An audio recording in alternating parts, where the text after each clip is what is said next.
Good morning. It's fantastic to see you all. Welcome to Build. All of those, you made it here. It's fantastic to be back together physically and everyone joining online.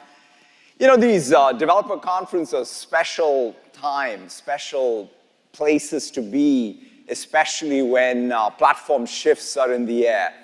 I distinctly remember my first PDC in 1991, driving up 101 into Moscone Center, and my life changed after that developer conference. So it's exciting to be able to come back to Build 2023 with that same sense of anticipation of something big that is shifting around us as developers.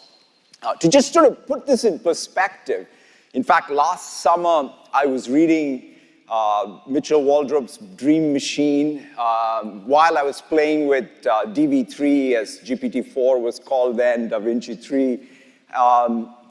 And it just brought in perspective what this is all about.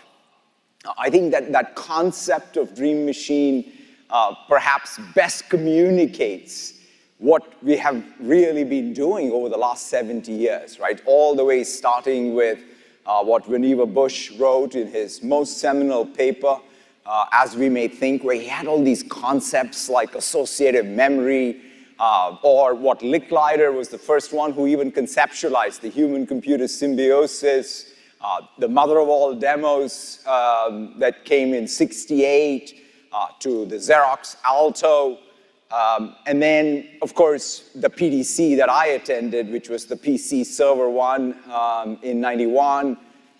93 is when we had the Mosaic moment. Then there was iPhone and the cloud. And all of these will be one continuous journey. And then, in fact, the other thing I've always loved is Jobs' description of computers as bicycles for the mind. It's sort of a beautiful metaphor. I think it captures the essence of what computing is.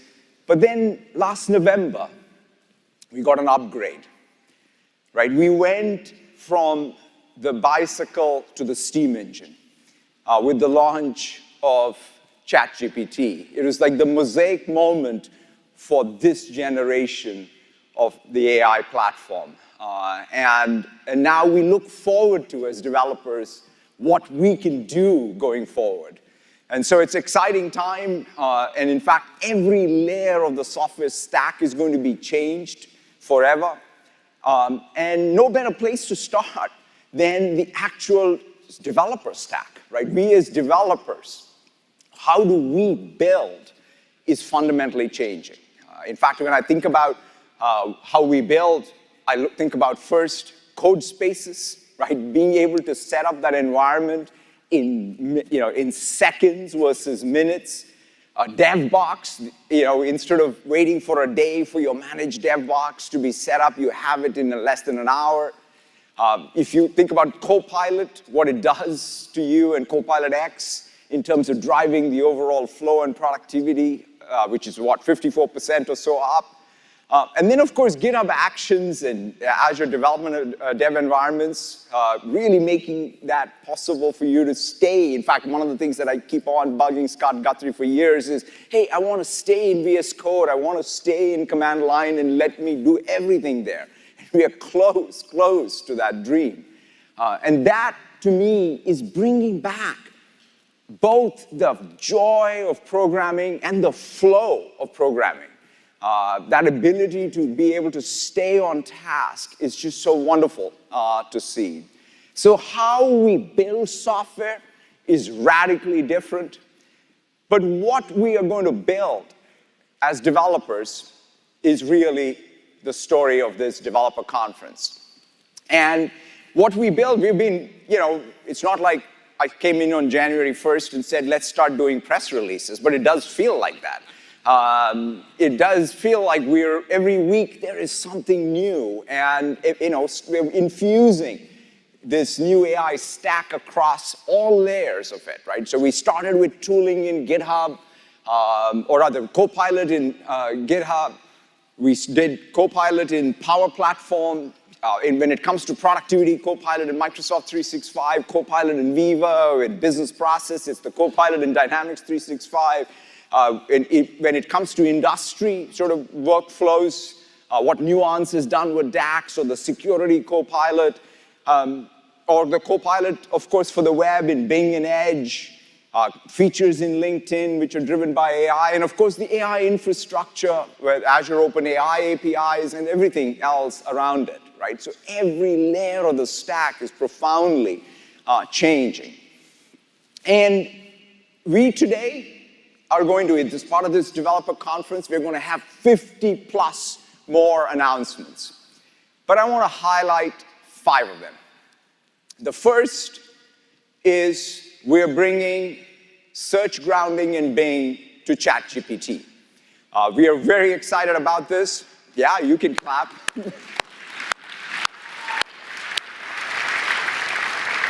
Look, ChatGPT is the most sort of fast-growing consumer app we've ever seen. And search grounding is a very key feature, right? So that all the information is current and grounded by what you have from the crawl and the index. And so it's fantastic to see that. We're excited to be able to, it's going to launch in ChatGPT Plus immediately and quickly coming even to the free tier. And this is just the start of what we plan to do with our partners in OpenAI to bring the best of Bing to the ChatGPT experience. Next, we're bringing the Copilot to the biggest canvas of all, Windows.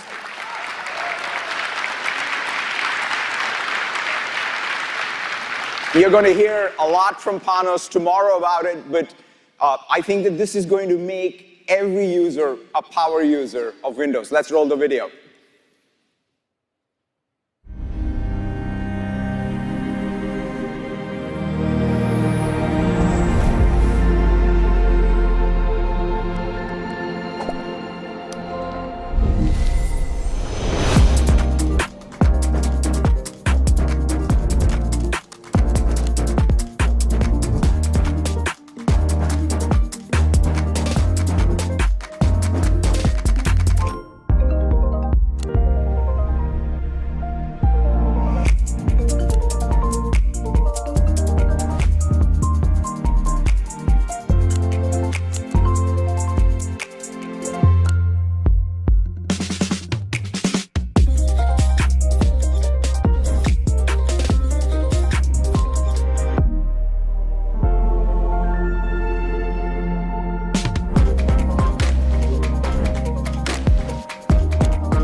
So cool.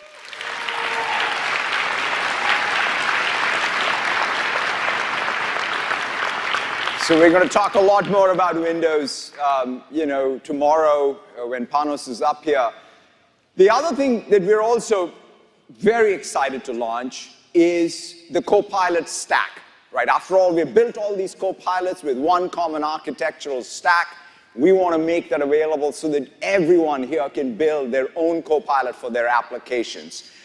We will have everything from the AI infrastructure to the foundation models to the AI orchestration all the way up to your Copilots and its extensibility. In fact, the other thing that we're going to do is have common extensibility across all of these surfaces, right? Whether it is ChatGPT, Bing Chat, Microsoft 365 Copilot, or all of the Microsoft Copilots. And of course, your own Copilots, we can share the same extensibility model. This is one of the most powerful things for your developers, for every developer to be able to write a plugin and have it reach billions of users across all of these surface areas. So to be able to show you everything in action, from both the plugin extensibility to all of the Copilots we announced, let me invite up on stage Yusuf Mehdi to come show you all of this. Yusuf, let me throw it over to you. Thank you, Satya. Hi, everybody. We're making fast progress on delivering our vision of your Copilot for the web and for business. And today, as Satya said, we're excited to announce that we're going to bring Chat, GPT, and Bing together with the default search experience to give you higher quality answers and more timely answers. Let's take a look. Here I am in Chat GPT, and as you can see now, Bing is the default. And when I come in and select it, I can now ask sort of real-time queries. For example, let's ask what I should expect to hear about build and .NET. And what you can see is the results now are more up-to-date. They include fresh content, and they include citations. In fact, if you can see the links on that page there, you can click those, and those will take you straight to a web page that's sourced by Bing. We're also excited. Yeah, absolutely, you can clap for it. We're also excited to announce that we're going to bring interoperability between ChatGPT and Bing for plugins. So you write them once, and they're going to run everywhere. So as you can see here in ChatGPT, I've got Zillow and Instacart enabled, but I want to show them to you here in Bing Chat. So we'll flip over, and you can see again, I've got the same plugins now in both Bing Chat and in ChatGPT. And what we're going to show you now is I'll do a search here for houses in Chicago, and I can ask for a set of criteria, learn a little bit about the neighborhoods. And now I can automatically call Zillow by saying, hey, give me 3 houses in a certain price range that meet my criteria. And what you can see is now I get these great options, and I'm also going to get all of the other great things you get with Bing, like helpful city guides and maps and prompts. I'm going to tell you now how we're going to further add value to the plugins that you write. They're going to work not just in Chat and ChatGPT. They're going to work across the entire web, courtesy of the Edge browser. So here's an example. I'm on a web page here checking out a recipe for a cake, and now I can call Bing Chat and ask it to tell me, hey, give me the ingredients from this web page. And notice Bing can read the context of the web page, understand those ingredients, put them into Chat, and then I can say, hey, give me a shopping list for this. And it'll automatically call the Instacart plugin, take those ingredients right off the page and put them into an Instacart shopping, and with one click, I can get those now delivered to my house. This is incredible productivity benefit for people. Let me show you now how, yeah.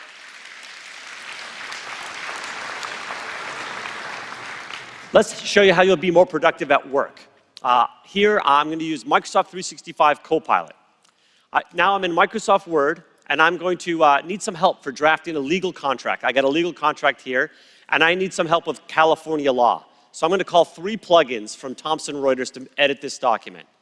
First thing is I'll go into Copilot, and I'll pull it up, and I'll say, hey, help me understand how to edit the limitation of liability using the Practical Law plugin. It'll read the document, find the paragraph, and make that change. Next, I want to know if this is enforceable under California law. So I'll call the Westlaw plugin that will do that analysis, and it'll come back and give me an analysis about it from a legal perspective. And finally, since we're making lots of changes, I'd like to know the summary of all of these changes. And with Document Intelligence, I get a simple table that shows you all of those changes in an easy-to-read format. By joining the power of Microsoft 365 Copilot in Word with the support of these real powerful plugins like Thomson Reuters, now you can draft a legal contract in so much more powerful way. Let me show you one more. Here I am in Teams chat, and I'm engaging with Microsoft 365 Copilot to track website changes. Copilot will just call the Atlassian plugin to help. Atlassian Jira specializes in project and issue tracking. So it'll pull the Jira ticket automatically with the plugin, and now all I have to do is assign an owner using the Azure Active Directory, and that's it. It's all done. So with plugins and Microsoft 365 Copilot, you can intelligent reason across all of your business apps and the data stored in the Microsoft Graph to keep you in your flow. Finally, as Satya shared, we're excited to announce the Windows Copilot. I think it's going to change how you use your PC forever. Let me show it to you. Here I am in a coding project on my PC, but I want to configure my PC to help me be more creative and more productive. All I have to do now is invoke the Windows Copilot. I now just come down here to the taskbar, I click on that, and now we'll pop up the Windows Copilot on the right. This side pane here will be consistent across every app that you use on your PC. And just like with Bing Chat, I can now ask it questions like, how can I adjust my system to get work done? And not only will I get a bunch of great suggestions, but watch this. I can now, with one click, take action on those suggestions. For example, I can put it into focus mode. I also know that as developers, we like dark mode. There's a suggestion here for dark mode. So with one click, I'm now here on the dark side. And to really get going, I want to get that coding playlist going. So I'll pull the plugin from Spotify and say, give me a great coding playlist. In this case, Chill Vibes will come up. And now I'll have it ready to go. And finally, there's a suggestion here that says, hey, to organize your PC, let's take advantage of Snap. So with one click, it snaps all the windows right in the place I need them so I can be super productive. What do you think?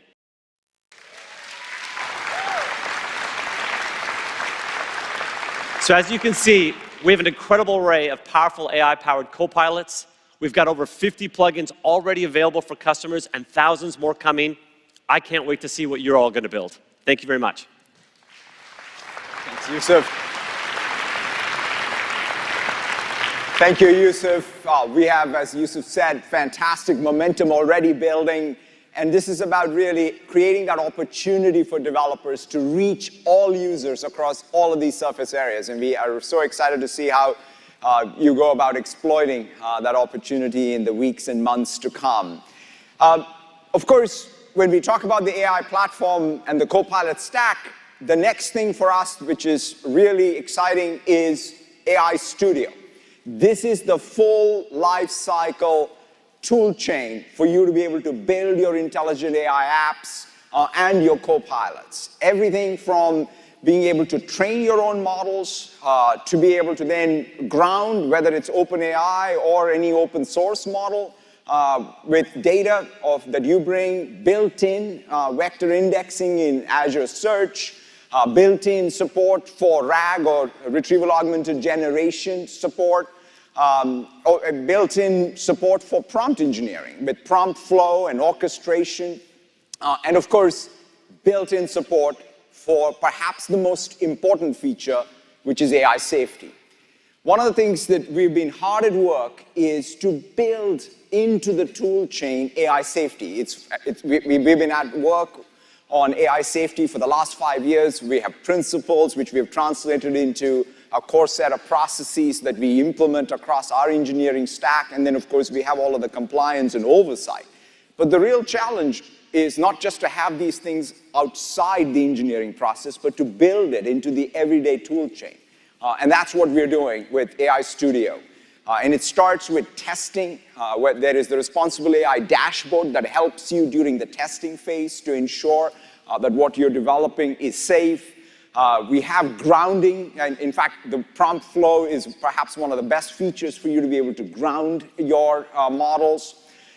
You have provenance for media provenance, for the support for images and videos and watermarking, for your neural voice that's going to be available to all of you as you build your applications, and at deployment time. That's perhaps one of the most critical things, is we have taken all of the safety work we did, for example, for the launch of Bing Chat, and really made it available as just a set of features for any developer to use, right? You can take an OSS model and use the AI safety service to really make it, at the deployment time, safe. And of course, then you can even monitor the model for model drift. And that way, then you can make sure that it's not just the one time, but you're continuously looking to make sure that you have safe deployment. So we're very, very excited about AI Studio, helping every developer out here to be able to build AI applications, but build them with safety first. Let's roll the video. Introducing Azure AI Studio, a full lifecycle tool to build, customize, train, evaluate, and deploy the latest next-generation models responsibly. With just a few clicks, developers can ground AI models with their structured and unstructured data to quickly and easily build customized, cutting-edge conversational experiences for their customers. Developers can take advantage of a new model catalog that works with the popular models organizations use, including those from Azure OpenAI Service, Hugging Face, and many other open source models. With Prompt Flow, developers can combine relevant data from your organization and create a detailed prompt to get better results. Prompt Flow works with Foundation, internally developed or open source models, and uses popular open source tools, LangChain, and Semantic Kernel. And because the AI systems we build are designed to support our AI principles, with Azure AI Content Safety, we are making it easier for you to test and evaluate your AI deployments for safety. This is Azure AI Studio, the trusted tools you need to build the next generation of AI applications. Cool.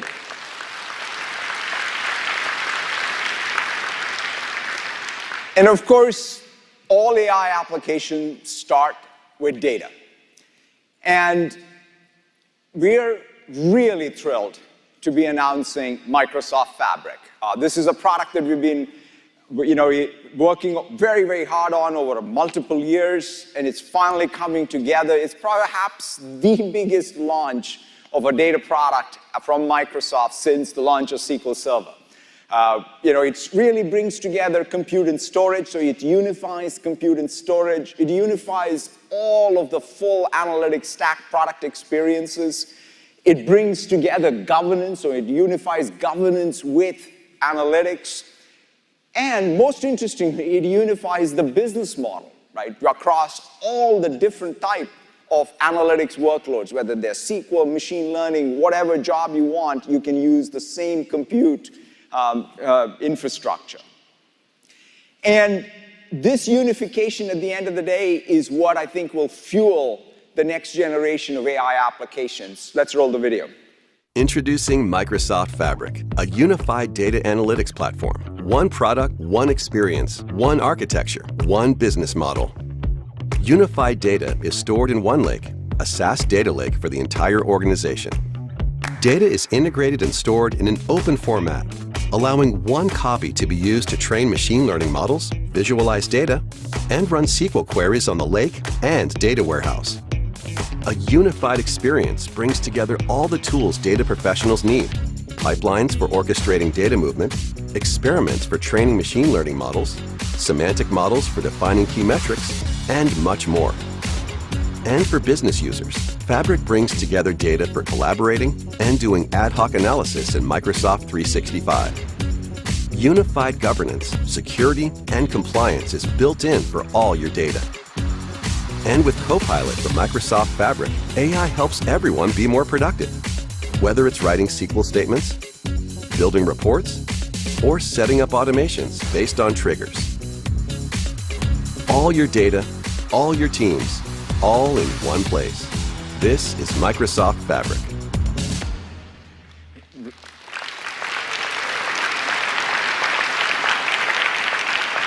You know what the AI supercomputer did for the infrastructure layer? Microsoft Fabric will do to the data layer for this next generation of AI applications. Very, very exciting. These are just the 5 of the 50. So we have 45 more to discover throughout the conference. We're, again, really on a fast pace to build things that help us build this next generation of applications, but build them with safety first. Now, one of the things that I think we should ask ourselves as developers is, why do we build? Why do we build technology?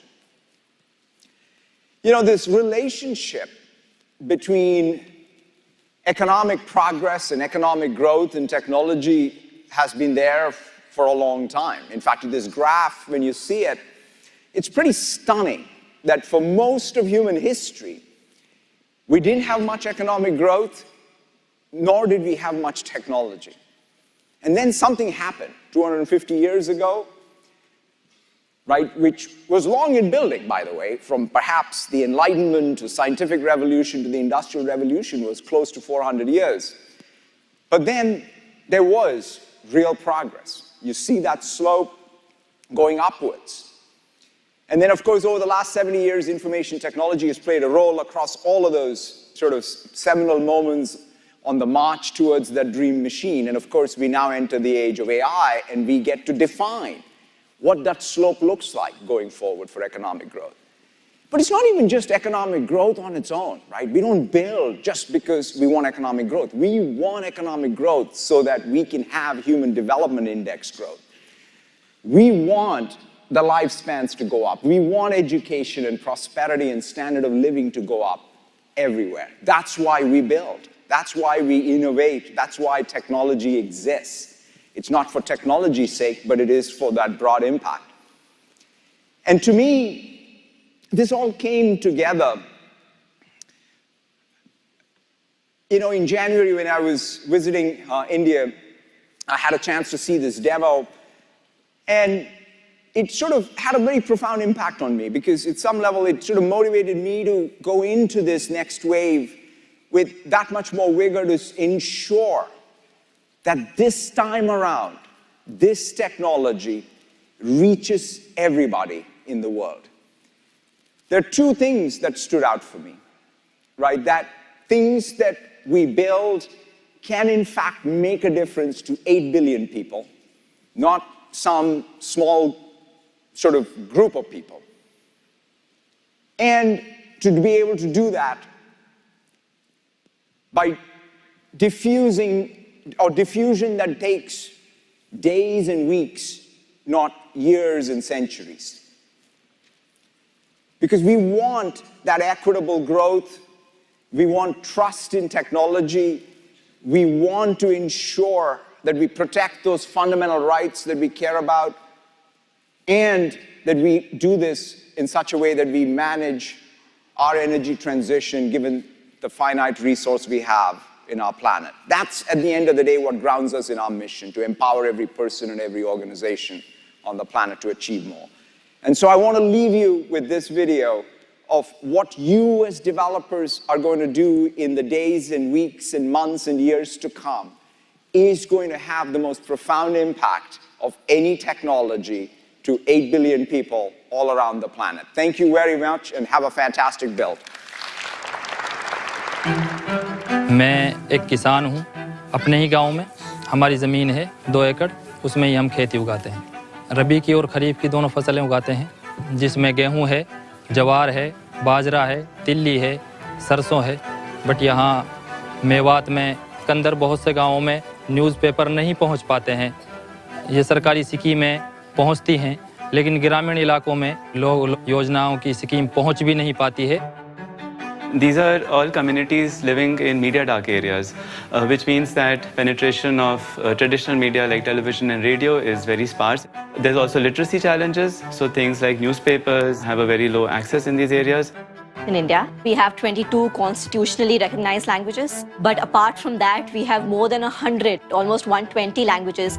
Being able to provide justice to each and every citizen in their own language, it's a challenge, but it's also an opportunity. Jugalbandi is a chatbot that we built to solve 2 problems. One is this linguistic divide and the technological divide. We collected millions of parallel sentences for machine translation. We collected thousands of hours of data for speech recognition. And then we built state-of-the-art models on top of it using Parsini speech recognition models and Azure's OpenAI. So these capabilities allows us to understand language, transcribe it, translate it, and also synthesize it back in the form of speech. चाचा you जुगलबंदी है यहाँ पे हम लिख के भी और बोल के भी कुछ भी जो हमें स्कीम चाहिए सरकारी योजना है उनके बारे में जानकारी ले सका मैं किसान हूँ मुझे सरकारी योजना कैसे प्राप्त हुई मेरा नाम जुगलबंदी है मैं एक असिस्टेंट हूँ जो आपकी सरकारी योजना के बारे में जानने में और उसके लिए एनरोल करने में आपकी मदद करूँगी तो वहाँ से हमें लिखित में भी और ऑडियो में भी दोनों तरीके से जवाब आया और किस-किस डॉक्यूमेंट्स की ज़रूरत पड़ती है और किस-किस फॉर्म की ज़रूरत पड़ती है The Ministry of Electronics and IT in the country has been working on this for the last 5 years now. And when ChatGPT was launched, that was really the catalyst for us being able to bring these pieces together. We've been able to categorize the diversity of India as an innovation opportunity. And if you're able to do that successfully, you're able to do it for the world.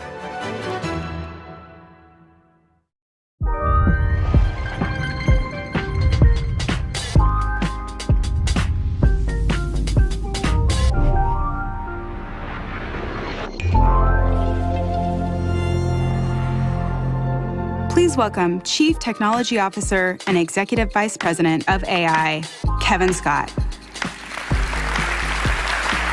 So that was an amazing video, and thank you, Satya, for sharing it. It really is inspiring to see this technology getting diffused so quickly and having a real positive impact across the globe, not just in the the urban innovation centers here in the United States and in the capitals of the industrialized world. So I'm so excited and happy to be with you all here today in person at Build after a 4-year hiatus. And I guess it goes without saying that a lot has changed in the world of technology over these past 4 years. One of the biggest changes, and it's the theme of this conference, is what has happened in the world of AI just even in the past year, and what that means for you all as developers. I wrote my first program as a developer in the early 80s when I was 11 years old, I think. And I remember what a thrilling moment that was, like being able to do something for the first time that I didn't even realize was possible. And I've been chasing that feeling my entire career, like trying to find those moments where something impossible became possible, and then as a developer, figuring out how I could participate in that change. And the thing that I can say that is like the most exciting thing in the world to me, maybe the most exciting time that I've experienced in my career, is what that power of AI is doing right now to help all of us have that moment, that ability to take something in our hands, to look at what was possible, what was impossible and becoming possible now, and then going and doing something great with it.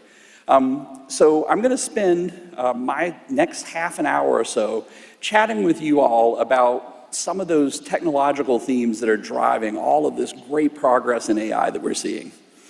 So we're going to start with, maybe the obvious thing. So there's an incredible amount of attention being paid right now to what's happening with the rapid progress with these AI models, these foundation models that we're calling them now, and in particular, like the rapid pace of innovation that's being driven by OpenAI in their partnership with Microsoft. We really are setting the pace of innovation in the field of AI right now. And I think even for us, it's been surprising to see how much of the zeitgeist is being captured by things like ChatGPT and applications that people are building on top of these large foundation models. The reason that this partnership between OpenAI and Microsoft has been so successful is that we really do have an end-to-end platform for building AI applications. We built the world's most powerful supercomputers. We have the world's most capable foundation models, either hosted that we built ourselves and make available to you all via API, or open source, which run great on Azure. We also have the world's best AI developer infrastructure. So whether that is using these super powerful computers to train your models from scratch, or to build these applications that we're going to be talking about at Build this year on top of that infrastructure, like we have that end-to-end platform. And you're going to hear a ton about it today and tomorrow. Scott's keynote is right after mine. He's going to dive into detail on a bunch of this stuff, and then the breakout sessions are going to be amazing and like equip you all with the information that you need to go do some pretty awesome stuff. So, this end-to-end platform starts with Azure. We really believe that Azure is the cloud for AI. And it's not just the amazing, technically complicated and brilliant work that our partners OpenAI have done on top of all of this infrastructure, but it's things that the teams at Microsoft are doing to build our Copilot applications and our own advanced AI models. And it's also the things that our partners, some of you here in this room, are building on top of Azure, making Azure this amazing platform for doing the most ambitious flavors of AI in the world. But it's not just Azure. Windows, we believe, is the best client for AI development. And you're going to see a bunch of that today, and Panos is going to dive into it pretty deeply tomorrow. So Satya showed the Windows Copilot, which is going to be an amazing part of your productivity story. Like GitHub Copilot works great on Windows, but increasingly what you're going to see is the ability to run these powerful AI models on your Windows PC so that you can develop these true hybrid AI applications that span the edge all the way to the cloud. And it's just a really, really exciting thing. But what I'm going to spend most of my talk discussing with you all is this idea of the Copilot.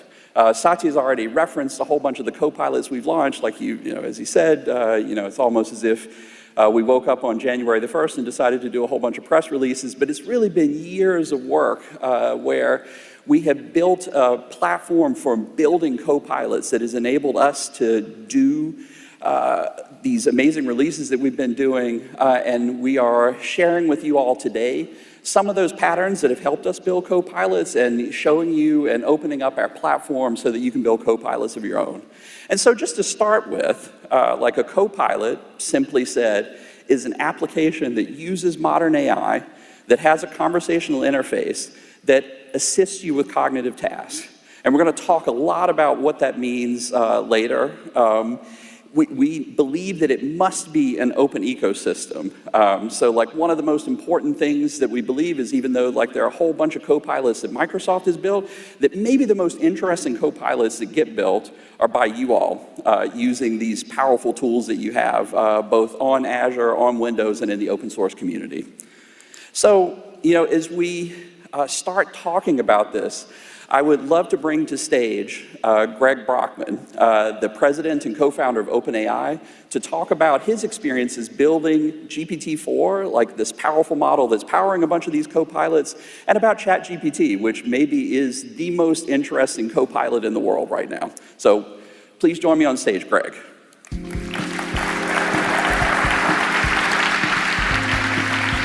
to see you. Awesome. Fantastic. So thank you so much for joining us today here at Build. So I wanted to start with the ChatGPT experience. So I believe it's caught us all by surprise, like just how crazy the adoption of ChatGPT has been and how much interest there is. But like it's a really big engineering challenge to build something like ChatGPT. So maybe you could talk a little bit with us about that. Yeah, ChatGPT was a really interesting process, both from an infrastructure perspective and an ML perspective. We'd actually been working on kind of the idea of having a chat system for a number of years. We'd even demoed at Build an early version called WebGPT. Yep. And it was cool. It was a fun demo. We had a couple hundred contractors, literally people we had to pay to use this system. And they were like, it's kind of useful, can kind of help with coding tasks. But for me, the moment that really clicked was when we had GPT-4. And that we had a traditional process. GPT-3, we just deployed the base model, so just been pre-trained. We hadn't really tuned it in any direction, and that was in the API. For 3.5, we'd actually gotten to the point where we were doing instruction following, where we had contractors who were given, here's an instruction, and here's how you're supposed to complete it. And we did that training on GPT-4. And the thing that was so interesting was I just, as a little experiment, was like, well, what happens if you follow up with a second instruction after it already generated something? And the model replied with a perfectly good response that incorporated everything from before then. And so you realize that this model was capable enough. It had really generalized this idea of, well, if you really want me to follow instructions and you give me a new instruction, maybe you really want me to have a conversation. And so for me, that was the moment that it kind of clicked that, okay, we have this infrastructure that's already in place with earlier model, and this new model, even just using this sort of technology that wasn't meant for chat, it wants to chat, like it's going to work. And so this was a real aha moment, and from there we just were like, we got to get this thing out, it's going to work. Yeah, and I think it was really surprising to me. I remember when Sam called me up and said, hey, we want to release this ChatGPT thing, and we think it's going to be a few weeks worth of work to condition one of these models. And I was like, sure, why not? And I had no idea that it was going to work technically as well as it did, and that it was going to be such a crazy success. And so, maybe related to that, I know that you are one of the principal architects on all of the infrastructure that was used to train GPT-4.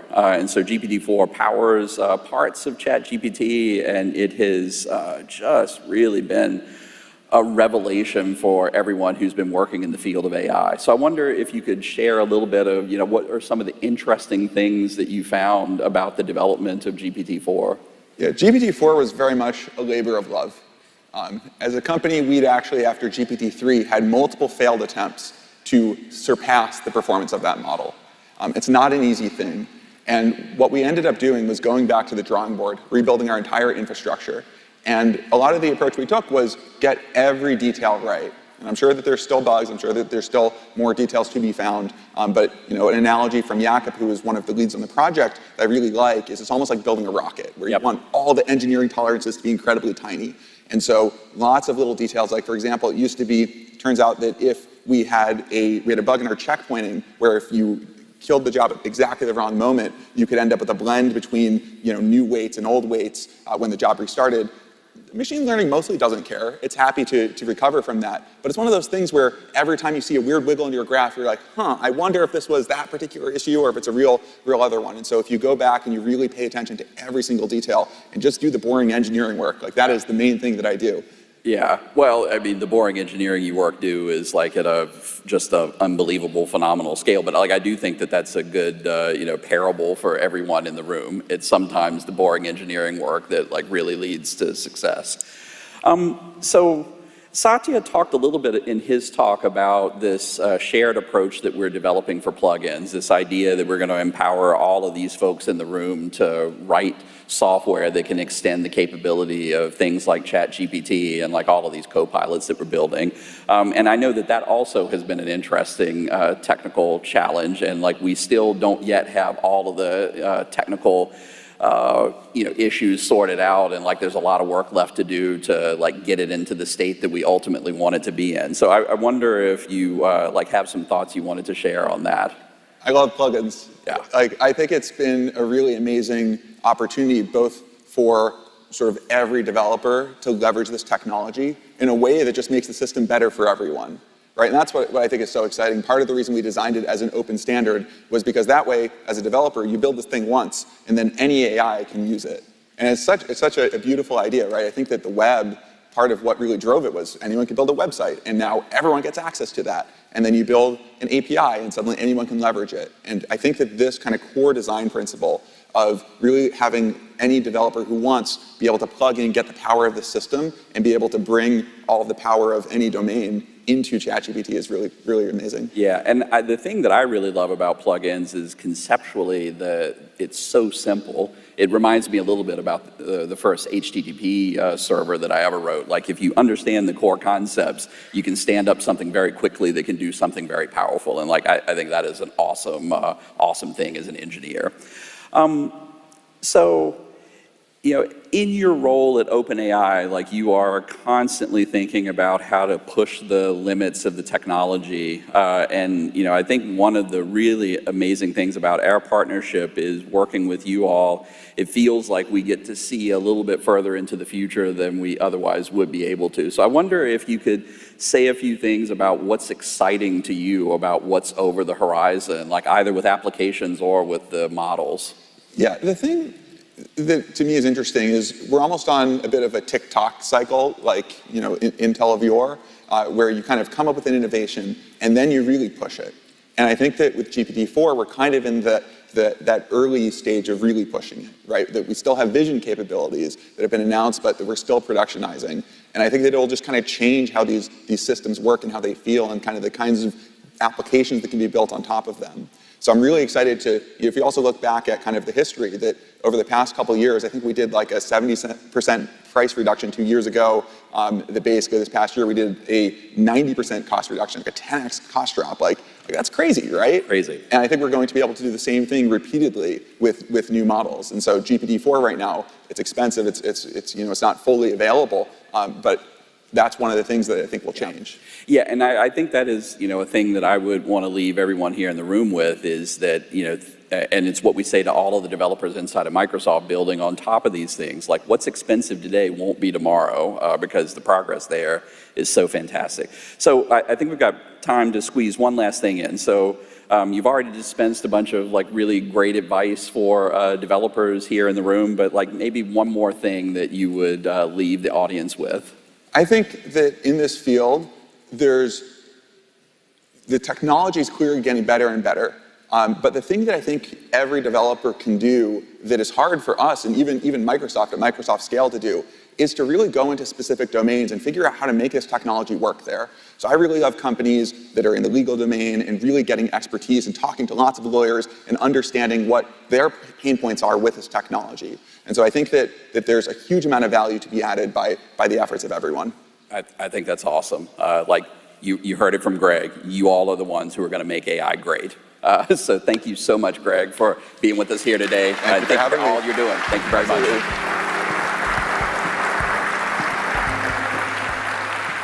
So one more interesting OpenAI thing that we're going to do. So we have Andre Karpathy here. I think I see Andre in the front row. So Andre is going to be here on this stage later today doing a state of GPT. So he's going to walk through the technology from beginning to end. It's going to be an awesome session, probably going to be tight on seating. So try to get your spot here. You are not going to want to miss that. So let's talk about copilots. So Satya mentioned a bunch of the copilots that Microsoft has launched, and that our partners have launched. So, we sort of think of ChatGPT as fitting this copilot pattern. Bing Chat certainly, GitHub Copilot, the Microsoft Security Copilot, Microsoft 365 Copilot, and Designer. Many, many more. So the thing that we noticed as we were building these copilots, starting with GitHub Copilot several years ago, is that the idea of a copilot is actually pretty general. So this notion that you're going to have a multi-turn conversational agent-like interface on your software that helps you do cognitively complex things applies to more than just helping someone do software development. And that's sort of what you've seen. We have search copilots now, we're going to have security copilots, we have productivity copilots, and we're going to have all of the copilots that you all build. And the thing that we noticed for us at Microsoft is that we needed to look at what is common across all of these things so that we can understand how to design great user experiences and what the technology stack is that is going to empower us to deliver these things safely, responsibly, cost-effectively at scale. So the only reason that we have been able to do this sort of blitz of Copilot announcements and delivering these products to users so quickly is because we stopped and took the time and energy to go build a Copilot technology stack that would allow us to move quickly with safety. So one of the things that I want to talk with you about today is what that technology stack looks like. But before we dive into the details, I think Satya's reminder to us all, why do we do what we do? So one of the important reasons that we have taken the time to sort of think about this Copilot stack as one coherent thing is platforms are important. It gives us the opportunity to build things that are more ambitious than you otherwise would be able to build, and it gives you, the developers, a chance to build things that wouldn't be possible if the platform didn't exist. So I love this quote from Bill Gates. It may or may not be apocryphal, but it's still just been attributed to Bill for many, many years. And what Bill is saying here is that the true value of a platform only materializes when the value created on that platform accrues to the people who are building on top of the platform, not the platform builder itself. And so, if that's not true of a platform, then it's really not a platform. And, the thing that makes platforms even greater than all of that value that they can potentially produce is it prevents folks from having to bear the burden of building very complicated things from the ground up just to build the application that they want to go build. It's great if you want to build all of this stuff, if you want to be a platform company or an infrastructure company, but if what you want to do is build a legal copilot like Greg was talking about, or you want to make a copilot for medicine or a copilot for helping people get through their insurance claims, you are not going to want to build all of this stuff from the ground up. It will be economically infeasible. The amount of compute that we are investing in and just sort of the scale of all of that infrastructure is absolutely astronomical. And the fact that the things that come out of the other end of the compute, these foundation models in this entire platform, that they are reusable and generalizable is really a fantastic thing. And one of the things that we've been betting on for 5 years now, that this was going to be a durable property of these systems. So one of the things that you're going to hear a lot about at Build is this idea that the foundation models are powerful and they're getting more powerful, but they can't do everything. And you shouldn't have to wait around until we train a model that can do the thing that you want to do. You should have ways to accommodate your application, build your application on top of this technology, even when the model itself isn't complete or perfect. And so we're going to talk about a ton of ways that you can do that. Satya's already referenced plugins. Greg and I chatted about plugins. Like, plugins are going to be one of those powerful mechanisms that you use to augment a Copilot or an AI application so that it can do more than what the base platform allows you to do. And like, what a plugin may do is it helps augment your AI system so that it can access APIs. And via API can do anything like change state in a digital system or retrieve information. Like, for sure, people will use plugins to retrieve useful information. Like, you've already seen some video demos of that happening already, and you're going to hear a lot more about that. It allows you to perform arbitrary computations and to safely act on the user's behalf. And really the way that we think about these plugins is they're almost like actuators of the digital world. So anything that you can imagine doing digitally, like, you can connect a Copilot to those things via plugins.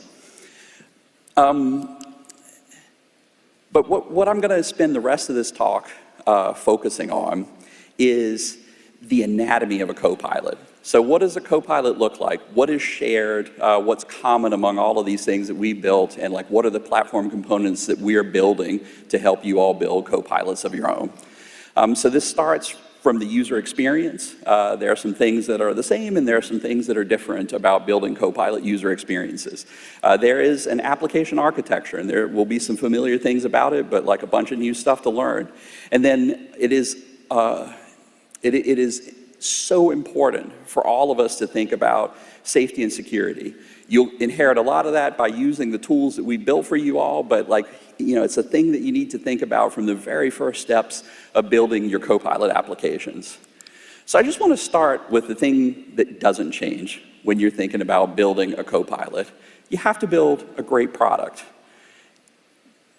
So it is something that we sometimes forget, but you have to understand what that unmet user need is, like what it is that you are trying to make better, where you have a unique understanding of that thing that maybe no one else has. And then you need to apply the technology. Like, sure, the tech is great. It's making a whole bunch of things that were impossible or infeasible or expensive possible, easier, and cheaper. But it does not absolve any of us of the responsibility of sort of thinking about what good product making looks like.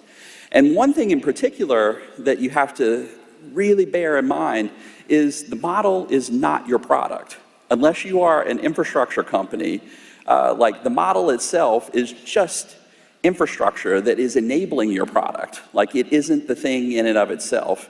And so, like, one of the mistakes that I've seen just being in the tech industry over 20 years is like having people sort of fixate on infrastructure versus fixating on product. So it's just a thing that we even have to remind our teams here inside of Microsoft over and over and over again, is like, use the infrastructure that you have at hand that is best going to enable you to solve your problem. Don't build infrastructure that you don't have to build. And again, it's just up to you all, it's up to us. Like, we have to build great experiences, things that delight users. Like, we got to get things out into the hands of users as quickly as possible, see what works, see what doesn't work, iterate, make them better. So let's dive into the Copilot stack. So Satya already showed this, and like, we're going to blow it up a little bit now. So this is how our Copilots at Microsoft are structured, and like, these are some of the things that we're going to be diving into greater detail in subsequent talks for you all to have a look at, to pick up, to use, to learn about, and to make things. Some of this may look familiar. So there are 3 boxes. You can think of these as roughly corresponding to the 3 tiers of a normal application. So you've got a front end, you've got a mid-tier, you've got a back end. So the front end, like the things that we've already talked about, is like, you start with understanding what your amazing product idea is. The thing that's a little bit different about the user experience design with Copilots is we have more or less been building user experiences the same way for 180 plus years since Ada Lovelace wrote the first program. Like, we have had to understand what the machine is capable of, and then we are fiddling around with how we express the connection between the human and the machine, like in very explicit ways. So like what that means for you all is like fiddling around with user interface elements, menus, binding code to actions, like trying to fully anticipate the needs of the user and architecting your applications in a particular and familiar way so that people know how to get at all the functionality, the capability that you really built into your code. The thing that's a little bit different in a Copilot is you're going to spend less time thinking about like what your user interface widgets are and like trying to second guess the user about what it is they want, because they have this really natural mechanism to express what it is they want, natural language. And so like what you have to think about in the design of these Copilots is like what it is you want the Copilot to actually be capable of. So like what are the things a model can't do that you need to augment with like a bunch of the stuff that I'm about to show you in the orchestration layer with plugins and maybe even with fine-tuning models or using a portfolio of models to accomplish. But it's going to be way less of that fiddling around like mapping user interface elements to little chunks of code than you're accustomed to. And you also, on the flip side of that, have to think about what you want the Copilot not to do. And so this is like important in how you're thinking about safety, but also because like the thing at the bottom of the stack, these foundation models are sort of like a big bucket of unrestrained capability. Like you're the one who oftentimes has to restrain it to like your particular domain. For instance, with GitHub Copilot, like a bunch of the work that we did is to like keep the model on task, which is helping you solve your development problems. Like you're not trying to figure out what the best menu item is on Taco Bell when you're sitting in GitHub Copilot trying to write a piece of code. So that's the user interface, like just broad brush, like what is different there. So now let's talk about orchestration. So orchestration is like the business logic of your Copilot. And as I mentioned, when we started building our own Copilots, every team inside of the company was building their own orchestration layer. So like all of that logic to figure out like how to get a thing to sequence through all of the models, do all of the filtering, like do all of the prompt augmentation that you have to do to like build a really great app. And we just sort of noticed that there was commonality across all of those things. So one of the things that we did that greatly affected our ability to get these Copilots out to market at scale and to do more ambitious things was to decide that inside of Microsoft, we are going to have one orchestration mechanism that we will use to help build our apps. That is called Semantic Kernel, which we've open sourced, and there's a session on Semantic Kernel later at Build, which I would encourage you all to attend. But like we also know that we're not the only ones who've seen that there's all of this commonality across orchestration. And there's some really great open source orchestration tools that work super well inside of the Azure ecosystem that we're building. So Harrison from LangChain, shout out to Harrison, is here with us in the front row. Yeah, give Harrison a round of applause, please. So LangChain is like one of the most popular open source orchestration mechanisms Harrison, with a very small team, has built a thing that is useful to an extraordinary number of developers. And orchestration isn't a solved problem. Like we're going to see a lot of new ideas there, and like the thing that I want to assure everyone here in the room is that you'll be able to use whatever orchestration mechanism you want. Like we'll give you some options that we think are great for us. Like we'll point you to some of our open source favorites, but if you want to roll your own thing, like that's your choice. Like I'm a developer, I like rolling my own stuff sometimes too. One of the things that you'll see in Scott Guthrie's talk that's coming up next is prompt flow, which is another orchestration mechanism that actually unifies LangChain and Semantic Kernel. And so like I encourage you all to go dive a little bit deeper there. So inside of the orchestration layer, the fundamental thing that you're going to be manipulating is a prompt. And so a prompt is just a bucket of tokens that is generated by the user experience layer of your application. It could be, in something like Bing Chat or ChatGPT, like a question or like a thing that a user is asking the model to do. Or it could be something that your application constructs, like where it's not a direct natural language thing from the user, but a natural language thing that you are conveying to the model from your application. And a big part of handling those prompts at the beginning stages of orchestration is prompt and response filtering. So basically saying, I'm not going to allow these prompts through because maybe they will cause the model to respond in a way that doesn't meet the needs of your application or do something unsafe. And you also filter responses on the way back up.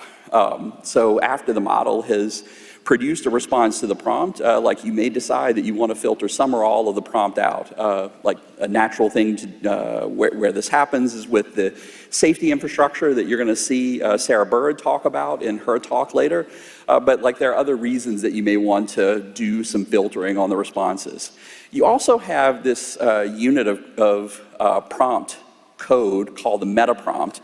And the meta prompt is the standing set of instructions that you give to your Copilot that get passed down to the model on every turn of conversation that tells it how to accommodate itself to the Copilot that you're trying to build.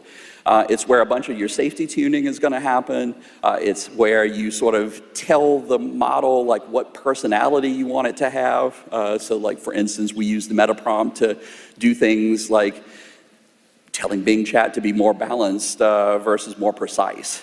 It is also like how you sort of teach the model new capabilities. So like you can even think of meta prompt design as a form of fine tuning. And so it's just far easier to do things in the meta prompt than to like have to go down to the lower layers of the infrastructure and start rolling your own things. Once you get past the meta prompt and the prompt filtering stages, like you start to think about grounding. And grounding is all about adding additional context to the prompt that may be useful for helping the model respond to the prompt that's flowing down. So in the case of Bing Chat, which I think is the first place that was really doing retrieval augmented generation before retrieval augmented generation had a name, we basically look at the prompt, the user query, and issue a query to the search index to find relevant documents for the prompt. We add those documents to the prompt and send it to the model so that it has that extra context to provide a good answer. Increasingly, people are using vector databases to do retrieval augmented generation. So like you may take the prompt, compute a set of embeddings for them, and then do a lookup in a vector database that is indexed by those embeddings to get relevant documents for the prompt and give that extra context for the model to give you a better answer. But you may also augment the prompt and do grounding with arbitrary web APIs, and like you can even think about using plugins for doing grounding. And so the next step here is like this is where plugin execution happens. So at this stage, like again, what I just mentioned in grounding, like you may use the plugin to add some extra context to the prompt before it goes down to the model, or you may execute something, do a plugin execution on the way back up from the model so that you can take an action on a system. So once you get through like all of the stuff in the orchestration layer, and I should say like also, you may be doing multiple turns through this whole system. So like calling multiple models, like making multiple passes through this whole pipeline in order to like get what you need from the system. But at the very bottom of the stack are foundation models and infrastructure. And we give you a bunch of choices for how to use foundation models in this Copilot platform on Azure and on Windows. So you can choose to use one of the hosted foundation models like the ChatGPT model or the GPT-4 model that are now available on the Azure OpenAI API service. You can fine-tune one of these hosted foundation models. The ChatGPT 3.5 fine-tuning APIs are live now, and you'll be able to fine-tune GPT-4 soon. But if neither of those options work for you, like you have sort of exhausted all of the things that you can do in the orchestration layer to get your Copilot to do what you need, and neither of these things will work for you. Like you can't wholly solve your problem with a hosted API because of whatever reason. You can't use the fine-tuning APIs to accomplish what you want to accomplish. You can bring your own model. And like we are incredibly excited about what's happening in the open source community right now. Like there's a bunch of brilliant work happening with open source models. And one of the things that you will see in the next talk is we have the Azure AI catalog, model catalog, that is going to be a place you can go inside of Azure to find the most popular models on Hugging Face and in GitHub, where you'll be able to push button, provision, and deploy those models to Azure to use in your copilots. And also, like, you can train your own model from scratch, like as we mentioned several times, like from the most ambitious models in the world, the ones that OpenAI are training, all the way down to like smaller things, like Azure AI supercomputing infrastructure and our environment give you a great way to train your model from scratch if that's what you need to do. So this is the Copilot stack, top to bottom, and what I want to do now is make this maybe a little bit less abstract by talking about a Copilot that I wrote. So I host a podcast called Behind the Tech. And every month when the podcast airs, my team comes and bugs me to write a social media post to advertise the podcast. And I suck at this. Like, I forget to read my emails, like they have to bug me over and over again, and like they really want a Kevin social media co-pilot so they don't have to go through the irritation of dealing with me. And so, I had the honor recently of interviewing Neil deGrasse Tyson on the podcast, and so like I'm just going to walk you through this co-pilot that we built that we actually just ran, and it did the social media post for the Neil deGrasse Tyson podcast that just went live. So here's what it looks like. So just end-to-end picture, like the Copilot runs on a Windows PC. It uses a mixture of open source models and hosted models. It does retrieval augmented generation, and it calls a plugin to finish doing its work. So let's walk through these step by step. So the first step of this process is we have an audio file and we need a transcript. So on our Windows PC, we take the OpenAI open source Whisper model and run the audio through the model to get a transcript. Does a really amazing job. So once we have the transcript, like the next stage in the orchestration is we have the Databricks DALL-E 2.0 12 billion parameter large language model running on our Windows PC, and we ask it some things about the transcript, like for instance, who was the guest this episode? Like, because again, we want to do this like lights out, like not have to have Kevin answering a bunch of questions because he's slow and annoying.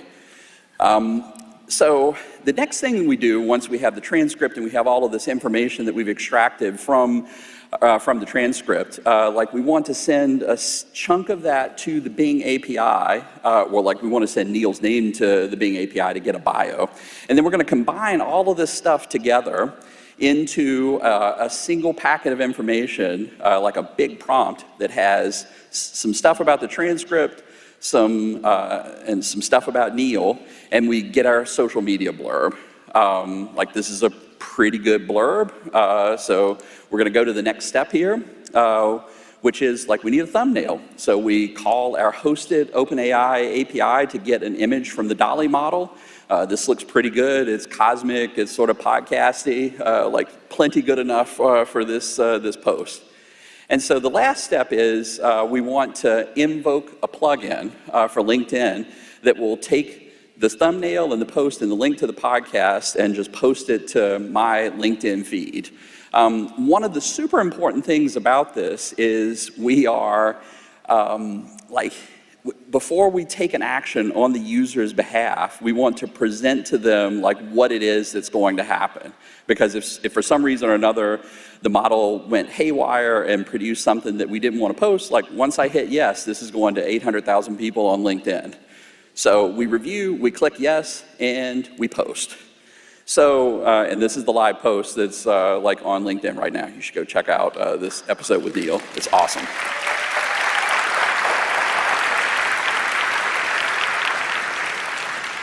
So this is really just a illustration for you all. Like, I'm not claiming that this is the most interesting Copilot in the world, but it was really pretty easy to do. So we posted all of the code on the GitHub repo. Like, I encourage all of you to check it out. Like, it's a good template for thinking about how to build your first Copilot.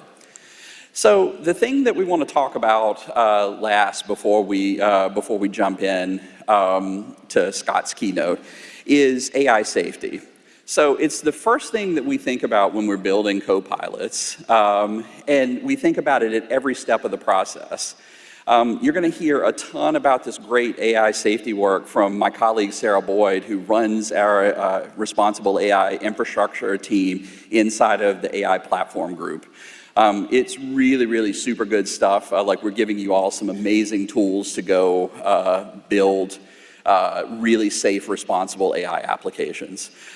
Just very quickly, like, I want to mention one of the things that you're hearing here first, Satya mentioned it, is we're giving you a bunch of like amazing media provenance tools that will help users understand when they're seeing generated content or not. Like, we're going to be watermarking all of the content that we are producing, and we're giving you tools where if your AI applications, your Copilots are generating synthetic content, you'll be able to call our APIs and add these cryptographic provenance watermarks to your tools. It's super, super exciting stuff.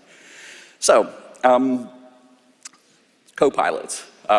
You have heard from us that we have this amazing new software development pattern. You have heard about how we think about architecting Copilots. And you have heard our enthusiasm that, like, not only are there going to be a bunch of Copilots from Microsoft and from our partners, but like, we really think that you all are going to be the ones who build the most interesting Copilots in the world. It's just like any other major platform. Like, the thing that makes your PC great, the thing that makes the internet great, the thing that makes a smartphone great aren't the things that launch when those platforms launch. It's what you all will create on top of them. So I want to share one anecdote before we go. I was an intern at Microsoft Research in 2001. I came to MSR with my PhD advisor when he went on sabbatical. And we would go out with our research group every Thursday to this burrito joint in Bellevue that I think is closed now, called Acapulco Fresh. And occasionally this gentleman would join us. His name is Murray Sargent. And Murray, like, I was a 30-year-old PhD student, seemed like a legend to me, because Murray was the guy who had broken the 64K limit on the Intel microprocessors. So, like, many of you may be too young to even remember this, but at one point in time, like, the computers that we shipped could only use 64 kilobytes of memory for doing the work that they had to do. And Murray was the guy, when the 286 came out, that figured out protected mode and got Microsoft software to work beyond that 64K memory barrier. And it's, like, unbelievable to sort of think about what impact, like, small things like that had on the trajectory of the industry.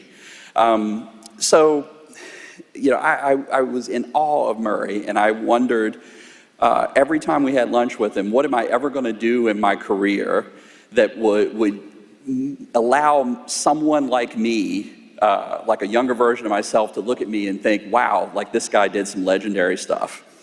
And so this is the moment for all of us now. We have capabilities in our hands with these new tools in the early days of this new platform to absolutely do amazing things, where literally the challenge for you all is to go do some legendary shit that someone will be in awe of you for one day. And so with that, I would like to bring to stage my colleague, Executive Vice President of Cloud and AI, the legend himself, Scott Guthrie.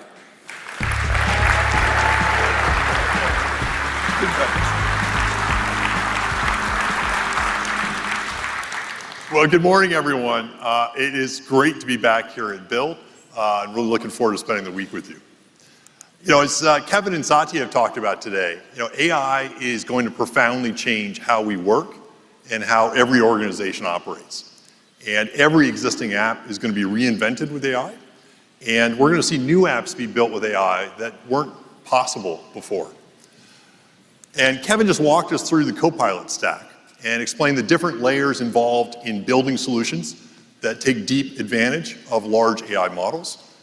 I'm going to build on his talk and walk you through how we're going to make it easy to develop these AI solutions using Azure, GitHub, and Visual Studio. We're going to show a lot of code today in my talk and introduce you along the way to some amazing new capabilities that we're announcing and releasing here at Build. Let's start by talking about Visual Studio and GitHub. The Visual Studio family of products, which includes both Visual Studio as well as Visual Studio Code, are now the most widely used development tools in the entire world across all languages and platforms. And GitHub is used by over 100 million developers and is literally the home of open source. GitHub also now provides developers and enterprises with an integrated end-to-end developer platform that can be used to collaborate, automate, and secure DevOps solutions. And with GitHub, you can build amazing AI solutions, including all the Copilot capabilities that Kevin just talked about, and use it to transform your businesses. Now, one of the most exciting new capabilities that we've launched with GitHub is a new service we call GitHub Copilot. GitHub Copilot was the first solution that we built using the new transformational large AI models developed by OpenAI. And Copilot provides an AI pair programmer that works with all popular programming languages and dramatically accelerates your productivity. This spring, we announced a new update for GitHub Copilot that we call Copilot X. And Copilot X further enhances Copilot using the latest GPT-4 models and provides immersive Copilot chat functionality, Copilot for pull requests, and automatic unit test generation scenarios. It's truly amazing. And what I'd like to do is invite Thomas Dohmke, the CEO of GitHub, on stage to show it off in action. Please welcome Thomas. Good to see you, Bill. Good to see you. Hello, Build. It's so great to be here in person. I'm Thomas, and I'm a developer. And what we have witnessed this past year with GitHub Copilot has been a step change to developer productivity. Software has eaten the world. Now it's AI's turn. But the autocomplete pair programmer has always been just the starting point. We swing the doors wide open to a new age when natural language powers the coding experience. And that begins with GitHub Copilot Chat, a key feature for GitHub Copilot X. So let's see some real code. For this demo scenario here, I've inherited some Python code from a coworker. It's pretty purely documented. We've all been there, right? With GitHub Copilot, I can simply write code by accepting code suggestions. So here's a little unit test, and I can just press the tab key a couple of times, and I've written a full unit test in 7 lines of code with no, learning the code and whatnot. But what I can do with Copilot is to provide additional context. I can't tell Copilot what I want, well, until now, because now we have Copilot Chat. It sits right here in Visual Studio Code. It suggests tasks based on natural language, and I can interact with it down here to both learn and build while I'm coding. So I have another file here. It's called unknown.py, and it has these 3 cryptic regular expressions. I have no idea what those are doing. Let's see if Copilot can explain them to us. OK, Copilot is rendering my response, and you can see here the first regular expression is validating email addresses, the second one is validating phone numbers, and the third one is validating strong passwords. Makes sense, I guess. So let's highlight this and make this code a bit more readable. Make this code more readable. And Copilot analyzes my code. You can see here, now my regular expressions get nice names. I get nice comments. It looks much better, but I think we can do even a little bit better to make the next person that takes this code understand it even more. So let's say we want to separate out the validation functions and add more comments. OK, here's even better code. My regular expressions still have their good names, and I get 3 new methods to validate email, phone number, and password. I think that's much better. So I can just scroll up here and take this code over, and now I have a much better documented file that I can pass on to the next coworker. OK, I got a third file, and this seems to be passing expenses.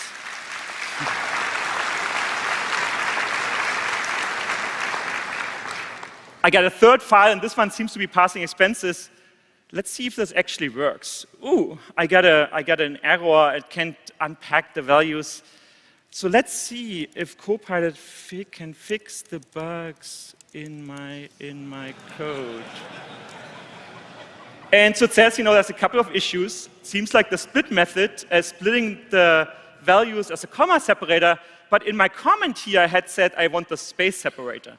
And then it also says, the datetime module is not imported, probably because I only highlighted the method. So if you look at here, the fix is in split. My fix here in split is here, so I can just go, of course, here. I'm still the pilot and fix this one method. And now my code runs. Cool. So while we're here, I can also ask Copilot to generate some unit tests for me, and I can do this with what we call / commands. So instead of typing, all this stuff on stage, I can just type tests. And now Copilot analyzes all the code paths in my code. It looks at the comment, and you can see it here generating multiple unit tests for my class. In fact, there's one for invalid dates, one for invalid values, command lines, single lines, empty string. It does all that boilerplate code for me, all that boilerplate work for me that I don't want to do. And now I can take this, click this little 3 dot here, and insert this into a new file, and have a new unit test file. And I can, of course, now use Copilot and Copilot Chat to build this out even more. Well, thank you, Copilot, for doing all the work for me.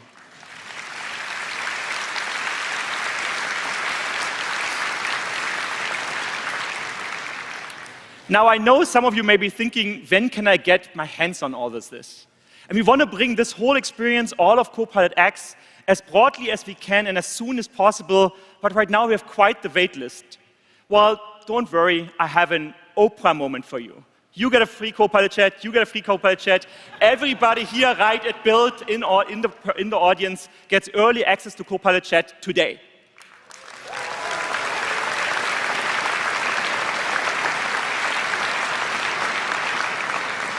Use Copilot and Copilot Chat both in Visual Studio and Visual Studio Code. And thank you so much for being here today.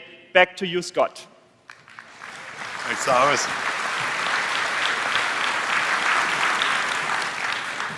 Thanks, Thomas. We're really excited to see what everyone here is able to do with GitHub Copilot. As you just saw, Copilot dramatically accelerates developer productivity. In fact, 46% of all lines of code written by developers that are using GitHub Copilot are now fully AI generated. 75% of developers using Copilot are feeling that they can now focus on more satisfying work. No one really loves debugging regular expressions, and you can now enjoy your jobs more. And 96% of developers report being able to complete repetitive tasks a lot faster. And we now have over 1 million developers using GitHub Copilot around the world today. And again, we're excited to have everyone here in the live audience be able to take advantage of the latest GitHub Copilot Chat capability starting this week.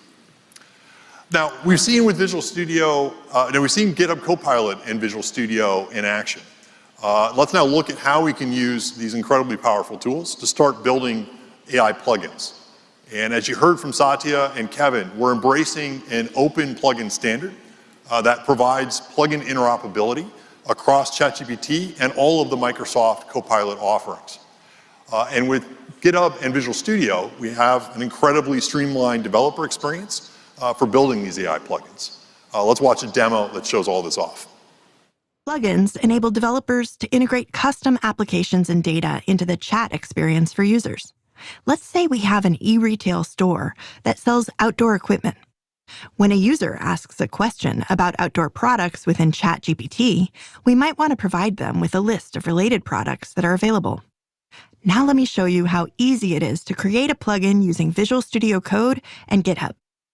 I could fork and clone the repo on my local machine, but instead I'm going to use GitHub Codespaces.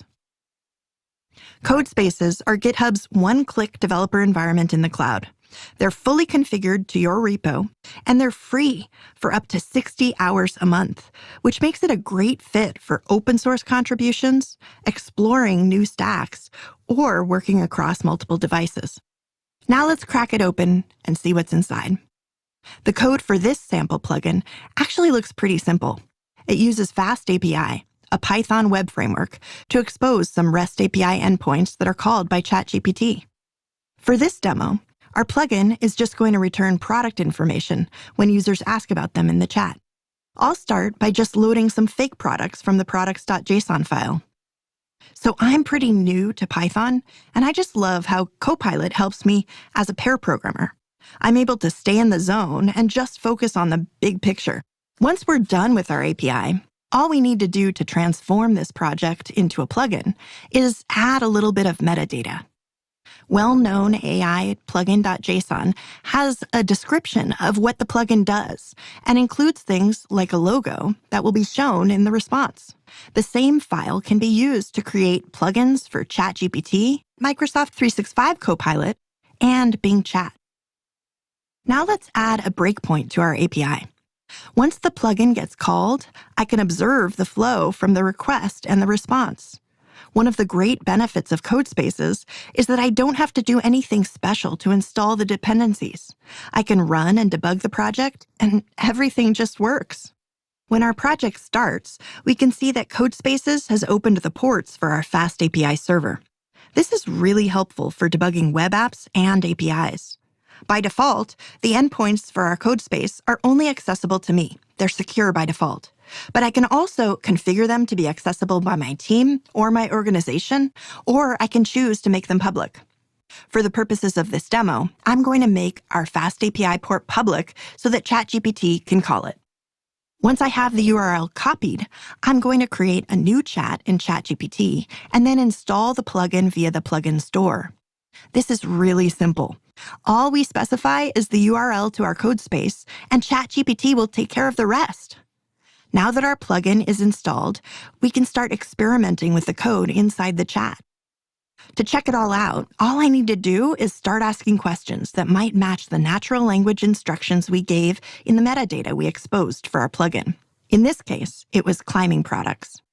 Because our plugin is running inside a Codespace, we can even interactively debug it as well. As you can see, our breakpoint is being hit inside VS Code as soon as our plugin is invoked. We can step through the code, inspect variables, and really determine if there's any issues with the way that our code is behaving based on what's being sent by ChatGPT. The experience for building a ChatGPT plugin inside VS Code and GitHub Codespaces is incredibly productive. It's a lot like building a web app. The experience we showed here was for building a ChatGPT plugin, but the experience for building a plugin from Microsoft 365 Copilot and Bing Chat is exactly the same. Now let me show you the same plugin we just built running inside Bing Chat. Microsoft 365 Copilot also supports the same plugin, and you'll hear more about that tomorrow.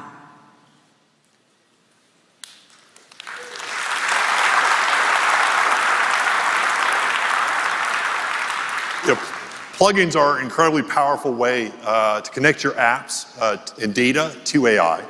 And you just saw how we can use GitHub Codespaces to really deliver an amazing development environment, and Copilot to help you code and actually build it. And as Satya announced this morning, we now have one plugin model extensibility across, again, OpenAI's ChatGPT service, as well as all of our Microsoft Copilot experiences.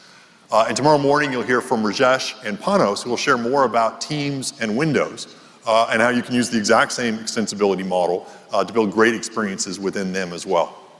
And you can use this extensibility model to enable plugins within Copilot experiences you build within your own apps as well. And a little bit later on in this keynote, I'm going to talk about how you build your own Copilot experiences using our Azure set of services. Now, in that last demo, we used GitHub Codespaces to both code the plugin, but also to kind of do a simple test of it within ChatGPT. And because Codespaces is running in the cloud, it was really easy for ChatGPT to connect to it, and you have a nice interactive debugging experience as part of it. Now, this works really well for getting started and for simple development scenarios. But once you go into production, and as your AI plugin gets a little bit more sophisticated, you're going to want to be able to have a backend that's going to be able to scale it out. And there, you're going to need an elastic cloud. And Azure provides a great set of cloud-native services, including powerful Kubernetes, as well as container-based solutions that you can leverage to do this. And with our GitHub Actions capability inside GitHub, you can easily set up now a secure cloud-based CI/CD solution to automate and secure the building, the testing, and the deployment of your plugins to these Azure services. We have lots of organizations out there taking advantage of this capability today. You know, I think a great example, given we're talking about AI scenarios though, is ChatGPT itself. And ChatGPT is a great example of using this GitHub and Azure combination. OpenAI uses GitHub for their development, and they use Kubernetes on Azure, as well as our Azure Cosmos DB database service to run and scale the actual ChatGPT service as well. And obviously, ChatGPT has captured the world's imagination this past 6 months. It's the fastest growing consumer product in the history of the web. And what I'll do now is show another demo on how you can also deploy AI apps using that same GitHub and Azure combination as well.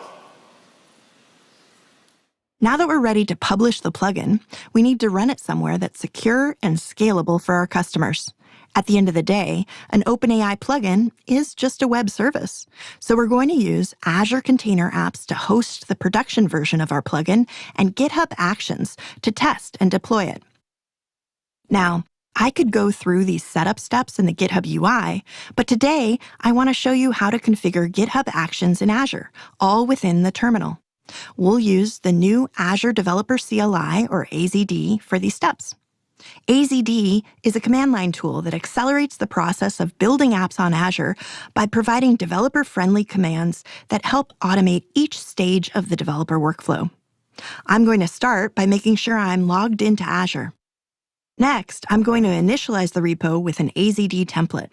Templates include everything I need to provision the resources for our plugin and deploy it to Azure Container Apps using GitHub Actions. The component that was added to the repo is the GitHub action. Now, I always have a hard time reading YAML, so let's use Copilot to help us make sense of it. Okay, it looks like our action is going to provision Azure Container Apps and all the other services we need for our production scenarios. And I also see that it's referencing some external variables, so I won't accidentally be checking in any secrets into my repo. Now I'm just going to push my changes to the repo. Let's take a look at what happens when one of these actions runs. I'm going to open the actions log for our repo to see our action running. I can see it's provisioning all the resources we need, and then I can check out the results to get the new URL of our Azure Container Apps where our plugin will run. Now that we have our plugin running on Azure Container Apps, we're able to scale to millions of users with the confidence that our plugin will run securely and with high availability. Our continuous delivery pipeline in GitHub Actions enables the team to collaborate and commit changes while ensuring that the updates are tested and deployed in a repeatable, secure manner. So we've walked through how you can clone a sample AI plugin repo, add code to it, set up a CI/CD pipeline, and deploy it into Azure. And as you've seen, everything is pretty easy to do. And what's even better is you can start doing it today. The exact same repo that we've done in all these demos is now public on GitHub, and all of the capabilities that we've shown in terms of Visual Studio and GitHub and Azure are now available for all of you to start building great AI plugins with it. And the beauty is it'll work with not just ChatGPT, but with every Microsoft Copilot experience, as well as the Copilot experiences you build yourself. So we spent some time looking at how to develop AI plugins. Let's now switch gears and talk about and deep dive into what we call AI orchestration. Now, as Kevin explained earlier, AI orchestration involves grounding, prompt design and engineering, evaluation, and AI safety. These are kind of the core fundamentals for how you create great Copilot experiences. And this is exactly how Microsoft created all of our Copilots as well. And if you think about the pace of AI innovation that you've seen from Microsoft over the last 5 months, it's been pretty intense. We've introduced GitHub Copilot, Dynamics 365 Copilot, Power Platform Copilot, Microsoft 365 Copilot, Security Copilot, Nuance, Bing, and more. That's a lot of Copilots. And people are often asking, what's in the water? How are you producing so many Copilots so fast? And the reason we've been able to move at this fast pace is because we built all of these Copilots on top of one platform, which is Azure AI. And this is the exact same platform that all of you can also leverage as you build your own Copilot and AI experiences as well. Azure AI includes several categories of AI capabilities, including our advanced Azure AI infrastructure. An Azure OpenAI service is our newest capability and became generally available in January of this year. The Azure OpenAI service enables developers and organizations to access and use the most advanced AI models in the world, including both ChatGPT and GPT-4. And all of these Microsoft Copilot experiences that you're seeing here at Build are built using these Azure OpenAI models. And again, all of the Microsoft Copilot offerings are built using the exact same Azure OpenAI service and APIs that you can all use to build and scale your own AI solutions as well. Now, what makes the Azure OpenAI service so powerful is that it enables you to ground and fine-tune the AI models with your data. We're making it easy to do this with all of our Azure data services. And this enables you to get much more intelligent and tailored outputs from the AI models. And obviously, as you do it, one of the questions we get asked a lot is, can I, what happens with my data? And the bottom line is it's really important as you're grounding AI with your data that you trust your cloud provider. And obviously, Microsoft and Azure AI runs on trust. We're committed to doing all the right security work, the privacy and compliance work across everything that we do. And we've been doing this with our cloud for over a decade. And our approach to AI is no different. When you use the Azure OpenAI service, your instance is isolated from every other customer. Your data is not used to train or enrich the foundation AI model that's used by others. So you don't have to worry about anyone other than your organization benefiting from AI that's trained on your data. And your data and AI models are protected at every step by the most comprehensive enterprise compliance and security controls in the industry. And that's why more than 4,500 customers are already trusting and using the Azure OpenAI service today. It's the fastest growing service in Azure's history. And what I want to do is show a quick video of a couple of customers that have already built some amazing solutions with it. Let's watch a video. With Azure OpenAI Service, developers can unlock innovative new ways to delight customers and offer completely new experiences with generative AI. As a leading agreement technology provider, DocuSign set out to help customers and signers better understand their agreements. With a single click, DocuSign extracts key data points, creates an AI-generated summary of a contract, and even allows users to ask questions and get answers quickly, so people can review and sign agreements faster, with more confidence. Thread helps IT technicians improve customer communication by eliminating tickets in favor of conversations that begin in the applications they use every day, like Microsoft Teams. With Azure OpenAI Service, within 2 weeks, Thread developed a tool that automates time entries and streamlines resourcing and service request assignments, saving technicians over an hour per day. Typeface unlocks the creativity of their customers to tell unique stories faster and easier than ever before. Using Microsoft Azure and Azure OpenAI Service, Typeface provides customers like Vasanti Cosmetics with a seamless experience to craft captivating content across marketing channels, while staying true to their distinct brand voice and visual identity. After learning about Vasanti's brand, using images, sample messaging, and branding guidelines, Typeface uses Azure OpenAI Service and other services to provide stunning images and compelling copy in seconds. That is right on brand. Azure OpenAI Service makes the impossible possible for small businesses and startups, as well as large and established brands.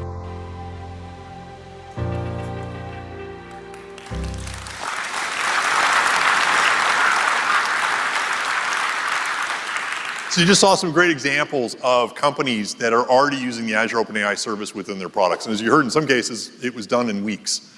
Let's now dive deep into how you can as well. This week at Build, we're introducing our new Azure AI Studio. The Azure AI Studio makes it incredibly easy to ground your AI models with your own data and to build retrieval augmented generation, or RAG-based solutions. And this enables you to build your own Copilot experiences that are specific to your apps and organizations. And you're going to see we've made it really easy to do so. So please welcome Seth Mares on stage to actually show us how to do it live. Here's Seth. How's it going, my friends? You're probably sitting here thinking, this has got to be really hard for me to do. I want to build my own Copilot. It turns out that creating your own private company Copilot that understands your data with Azure OpenAI Service has never been simpler. In this scenario, we're the Contoso outdoor company. We're trying to make Contoso happen again. Notice that when I ask it a question that's specific about a return policy, because here, let me type it. I'm a fast typer. But notice I'm asking about camping, and I'm wondering if I'm going to get dirty. And now that I purchased the Trailmaster X410, I want to know, can I send it back? Notice that the response that it gives is effective, and it has the right documentation. So how do you do such a thing, you might ask? Well, it all starts with Azure. You go to the Azure portal and create a new Azure OpenAI resource. And this is just like any other Azure resource.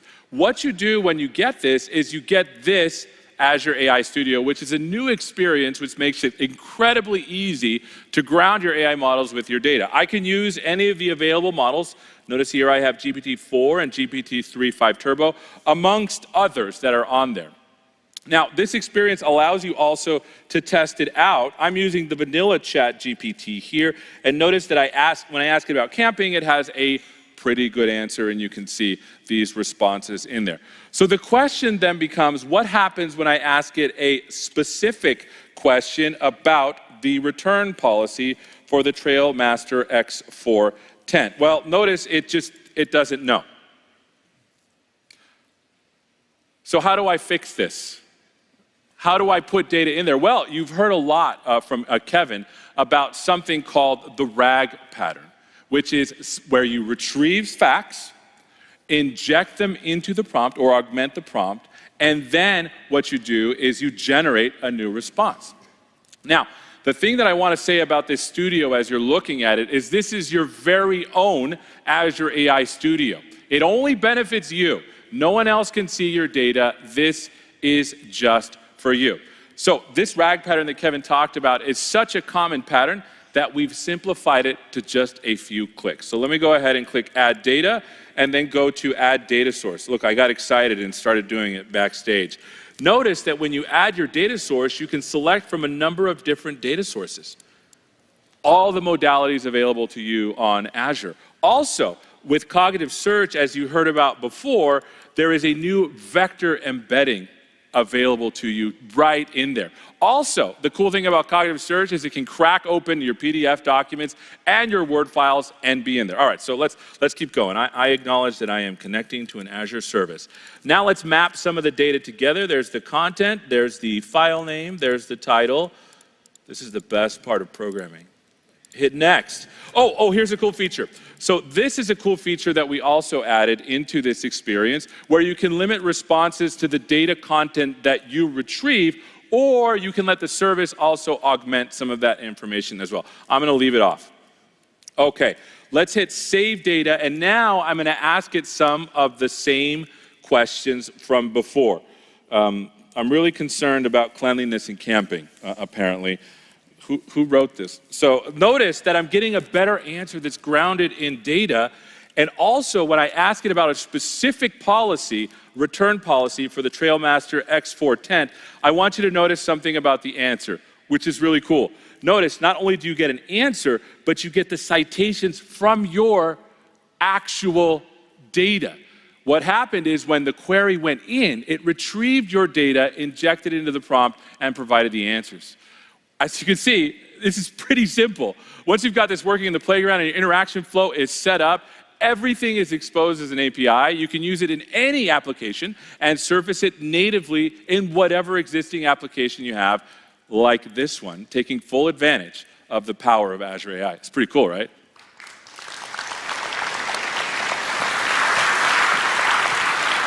Great.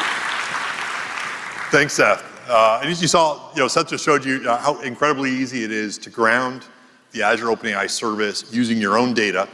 Keep it private and specific just to your organization, so only you benefit from it. And then this enables you to build great Copilot experiences that are specific to your apps, specific to your organizations. And the great thing is what Seth just demoed is now in preview for you all to use.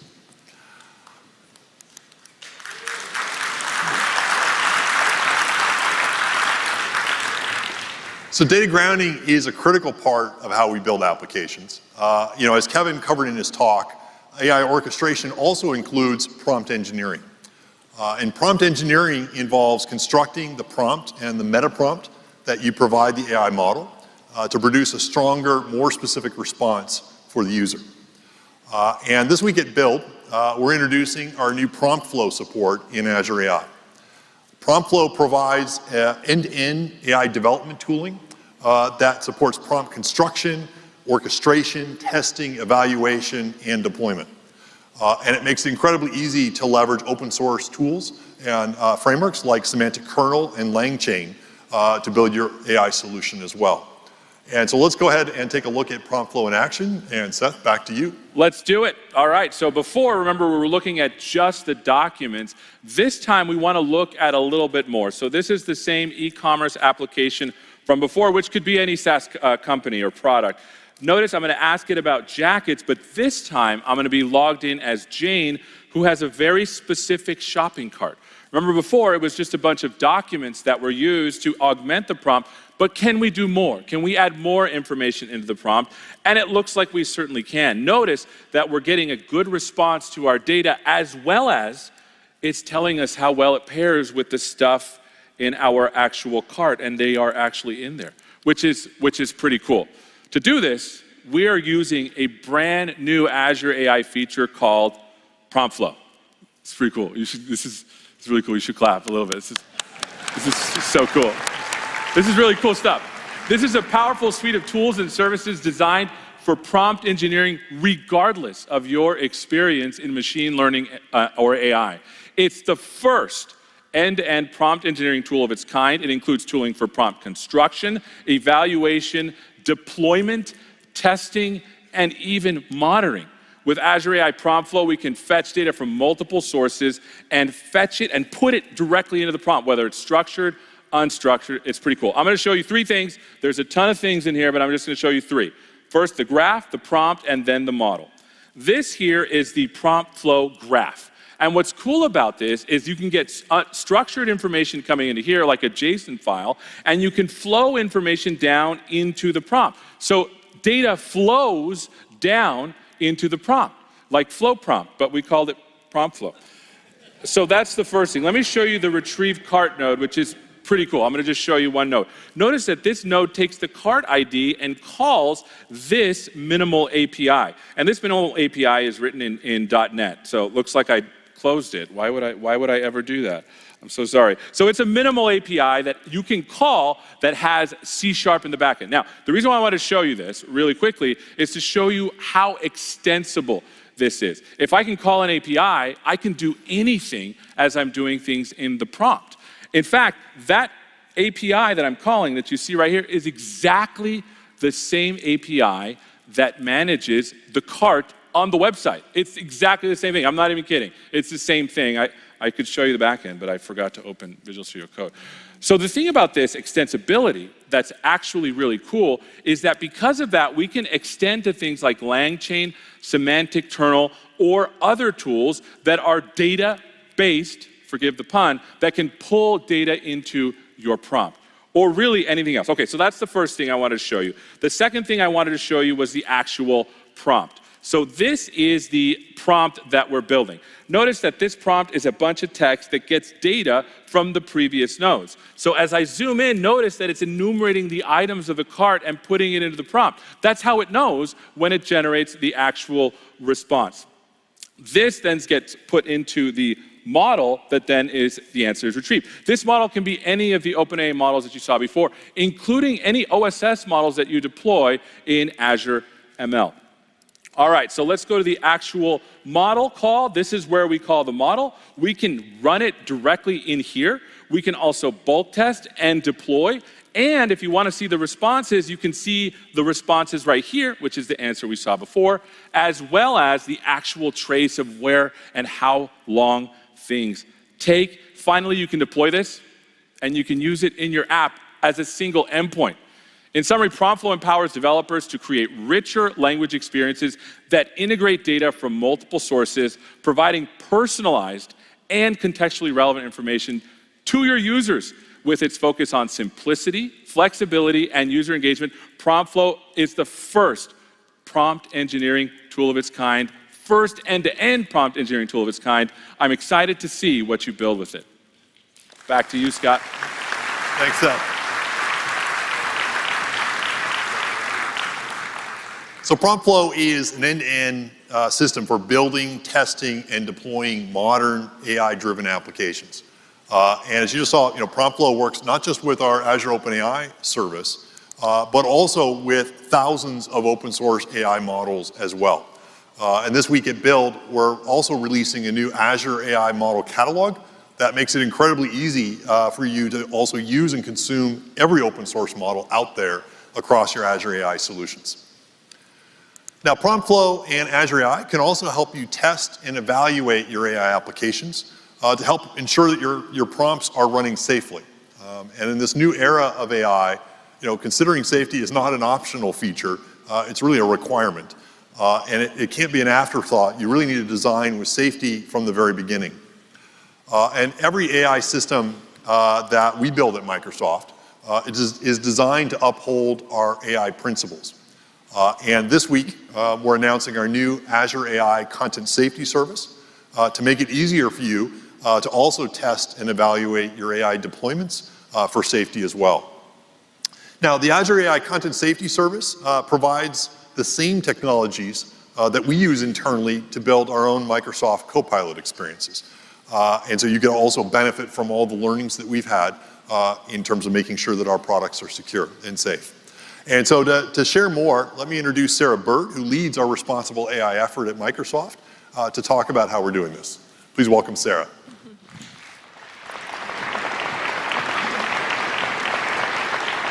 Thanks, Scott. The recent breakthroughs in foundation models have also transformed what's possible in responsible AI, enabling us to develop new state-of-the-art tools and technologies that previously we only could have dreamed of. We've built on top of these AI models deep understanding of text, image, and multimodal content, and have developed a new Azure AI service to automatically detect undesirable content, making it easier to keep online communities, applications, and AI systems safe. We know from our own experiences building GitHub Copilot, Bing Chat, and Microsoft 365 Copilot that safety is a key part of building any Copilot. We use a defense in depth or layered approach to safety. First, we've worked with OpenAI to build safety directly into the model so it can recognize problematic queries and respond appropriately. Now let's talk about the next two layers, the layers that you control, the safety system and the meta prompt. I'll start by showing you the safety system, Azure AI Content Safety. Let's take a look. Azure AI Content Safety is an API-based product that can be deployed as part of any application to monitor for harmful content in real time. I'm in the studio so that we can explore how it works interactively. For the Contoso bot, most people are going to be asking appropriate queries about products they'd like to buy. For example, here's a user query looking for an axe to cut a path in the forest. If we ask Content Safety to score this, we can see that it recognizes it as safe. However, one of the challenges with language is that small changes can completely change the meaning. But the power of new foundation models and Azure AI Content Safety is that it can understand these differences.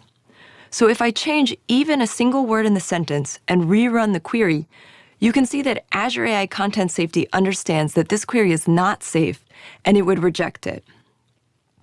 Here, I'm using the default settings, but if I want, I can adjust the severity levels to meet the needs of my application and deploy this through the API in production. Contoso uses Azure OpenAI, so Azure AI Content Safety is already built in. Returning to the Contoso bot, I can test these same queries again. Here, I'm going to start with a recommendation for cutting a path. As you can see, the Contoso bot is prepared to recommend products the customer can buy. However, if I pretend to be a user with the same harmful query as before, I can see the safety systems in action, and my bot knows to reject it, protecting Contoso and its users. Pretty cool, right? If you're using an So if you're using an open source LLM, you can call Azure AI Content Safety directly using the API. However, if you're using Azure OpenAI, you're starting with the first 2 layers of safety from the beginning. Regardless of what model you're using, the next area that you want to focus on is the meta prompt, that system-level prompt that you feed into the model to control its output. Here we have an example of the safety portion of the meta prompt for the Contoso application that Seth showed.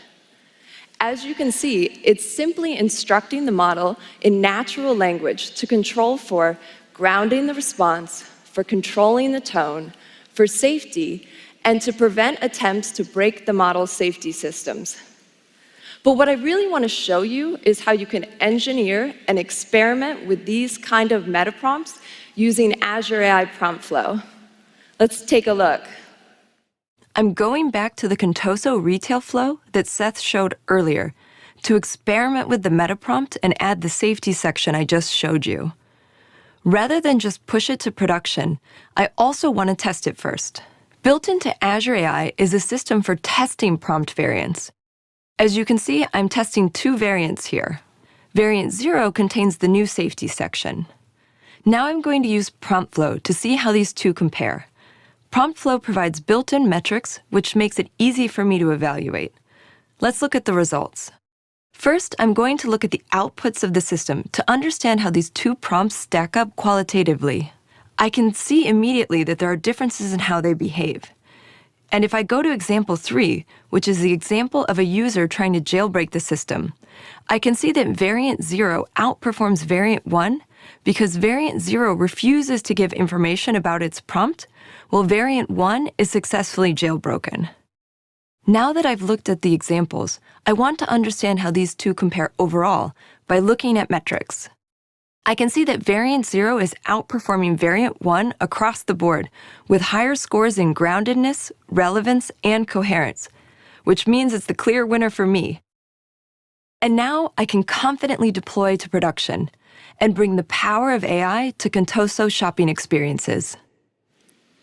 Here, you've seen the combined power of Azure AI Content Safety integrated in Azure OpenAI and meta prompt evaluation in Prompt Flow to build safety into Copilot.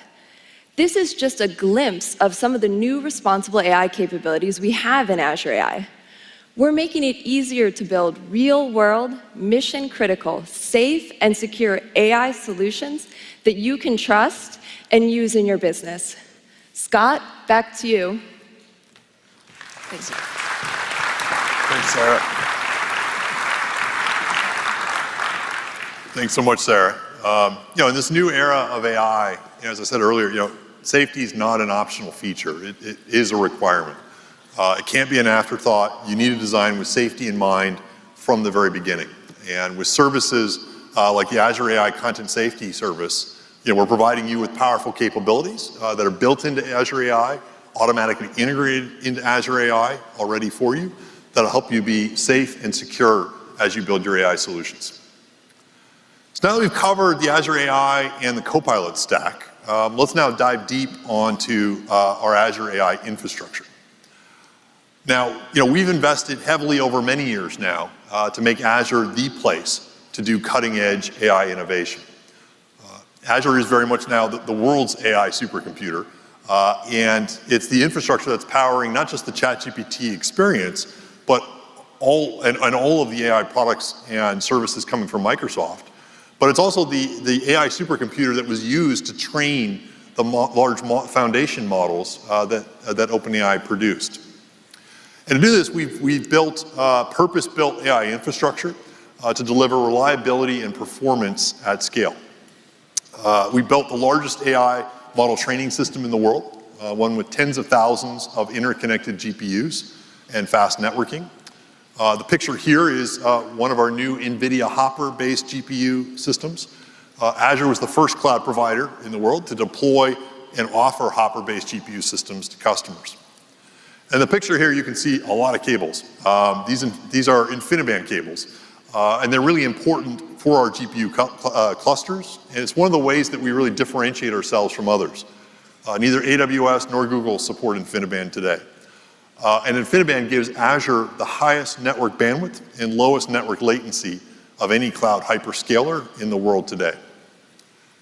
That picture shows you what the servers are. Now let's switch gears now and take a look at what one of these data center facilities looks like. The picture on the top right, you can see one of our new data centers that we're building to add to our Azure cloud region in Dublin. And those little things are tractors and cars. So it gives you a sense of the scale. And that building is just one data center that we're commissioning and adding into that region. And to give you a sense of the scale that Azure is now operating at, we'll now bring live more than 120 data centers this calendar year alone. That's one new data center every 3 days. And most of these data centers, like this one, are ones that we're designing and building ourselves. And multiple data centers then make up what we call an Azure region that you can deploy across.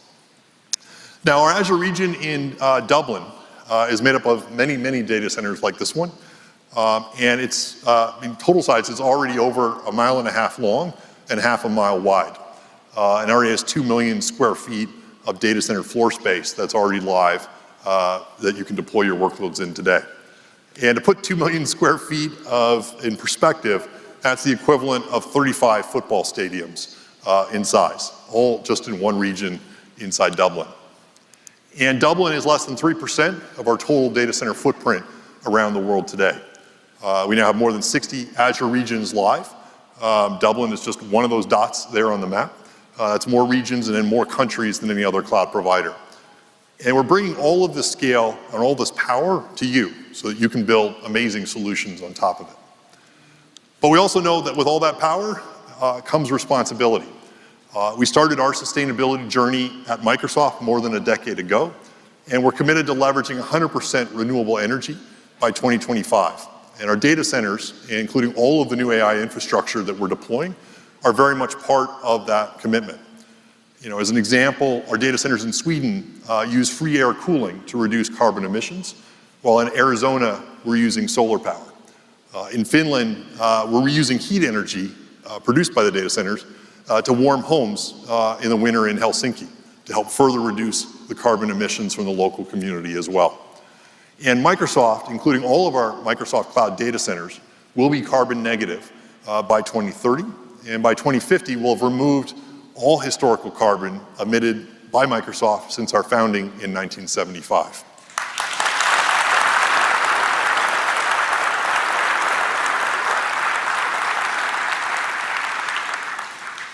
Now, the Azure AI infrastructure is being used for many, many different AI models and scenarios. You know, we're talking at this conference and today a lot about the great work we're doing with OpenAI and LLMs on Azure. But we're also using this exact same infrastructure for many other AI models and experiences as well. And another unique AI partnership we have is with NVIDIA. NVIDIA is bringing its AI software to Azure by integrating NVIDIA's AI Enterprise with Azure AI. Organizations are going to be able to have a secure, enterprise-ready platform to quickly build and deploy custom machine learning models. And NVIDIA's Omniverse Cloud provides a full stack environment to design, develop, deploy, and manage industrial metaverse applications. And this gives enterprises access to the full stack suite of Omniverse software applications and NVIDIA OVX infrastructure to scale and combine it with the scale and security of Azure. Azure is the only cloud provider offering Omniverse Cloud today. And with Omniverse Cloud on Azure, organizations like BMW are now able to build truly virtual factories. The BMW team can aggregate data into massive high-performance models, connect their domain-specific software tools, and enable multi-user live collaboration across factory locations. They can run real-time digital twin simulations, virtually optimizing layouts, robotics, and logistics systems, even years before a factory opens. And it's all possible from any location and on any device. Now, data, all the AI innovation that we've seen today is built on top of a foundation of data. Data is really the fuel that powers AI. And AI is only as good as your data. And so it's never been more important to have a great data analytics and data management foundation in place. And this week at Build, we're excited to announce Microsoft Fabric, a unified platform for data analytics, really designed for the era of AI. With Microsoft Fabric, we're bringing together Power BI, Data Factory, and the next generation of Synapse. And Fabric unifies all these analytics tools at every layer into one seamless product with one experience and one common architecture. You literally have unification at every layer. Unified data, a unified product experience for all your data professionals to collaborate in, unified governance and security, providing a single source of truth for everyone in the organization and a single way to secure it, and a unified business model to help ensure that all your resources are used in the most cost-effective way. And this complete platform really delivers data analytics as a software as a service model, just like Microsoft 365, making it much easier to stand up and manage, with frictionless onboarding, automatic optimization and integration, built-in security, governance, and compliance. It's lake-centric and has an open data architecture, and it has deep integration with Microsoft 365. And what's great is it's designed in particular for the era of AI with built-in Copilot support. And this Copilot support enables you to use AI to understand and reason over data in extraordinary new ways. And what I do is show a video of some of these new capabilities in action. Let's take a look at how Copilot in Power BI is empowering everyone to quickly find and share insights. For example, say I'm an HR analyst who is constantly handling requests from my management to do analysis and provide answers. It can take hours and even days to respond with new reports. Now with Copilot in Power BI, I can simply describe the report I want to build and get insights in seconds. Maybe we need a breakdown of some of our employee data to understand demographics and hiring trends. I just describe what I need, and Copilot will automatically analyze my data and create a new report based on my needs. Immediately, I have a beautiful Power BI report that has been automatically created and is fully interactive. I can start slicing and dicing my data to explore deeper. Copilot added the charts and slicers I asked for, but also conveniently gives me options to adjust the output to get just what I need. For example, let's switch to ask for metrics and trends in a slightly different layout. Automatically, Copilot updates the report. Let's go ahead and keep this report page. It goes much further. I can also ask questions such as, why is our attrition rate going up? Copilot responds by adding a new page to my report and tapping into Power BI's built-in advanced analysis capabilities for finding key influencers for variables in my data. In addition to giving me a summary of an insight about different employee types having different attrition rates, I can easily explore Power BI's key influencer visual to see what's driving the biggest impact in our attrition rate. I can even automatically see the most significant segments in my data just by clicking. Now let's go back to the first page and finish up our new report. I'm going to ask Copilot to make it look like our existing exec dashboard, and instantly it's applied the same formatting and style and adjusted the layout to match. Best of all, I can still interact directly with the Power BI report that Copilot has created. So for example, if I wanted to manually change this bar chart to a tree map on my own, it's easy to do with just a few clicks. Let's add employee functional area, and now I can filter by this new field. Finally, to make the report even easier for my team to understand, I'm going to ask Copilot to add a rich text description of my data right inside the report. This narrative summary is fully dynamic, and not only does Copilot highlight interesting insights from my data, it will update the summary every time the data is refreshed or people filter the report. And just like that, in seconds, I've created a report that would have taken hours or days to do manually. Copilot, built on top of Azure OpenAI, is truly revolutionary for how we empower everyone to find and share insights.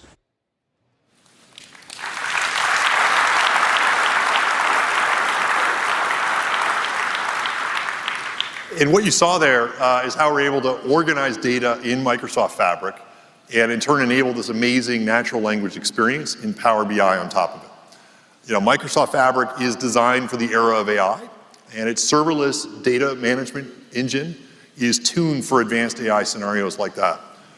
And with Microsoft Fabric, we have a deep commitment as well to open formats and APIs.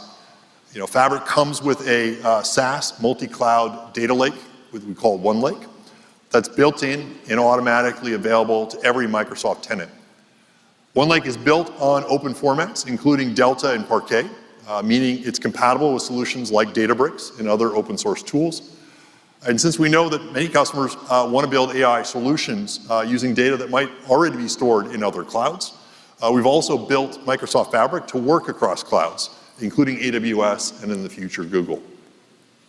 And I'm incredibly pleased to announce that Microsoft Fabric is now available in public preview for everyone to use.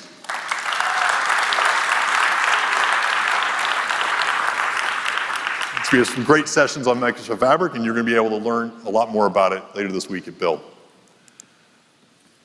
So we have an exciting future ahead of us. Azure and the Microsoft Cloud, is the place for every developer and every organization on the planet to be able to innovate using AI.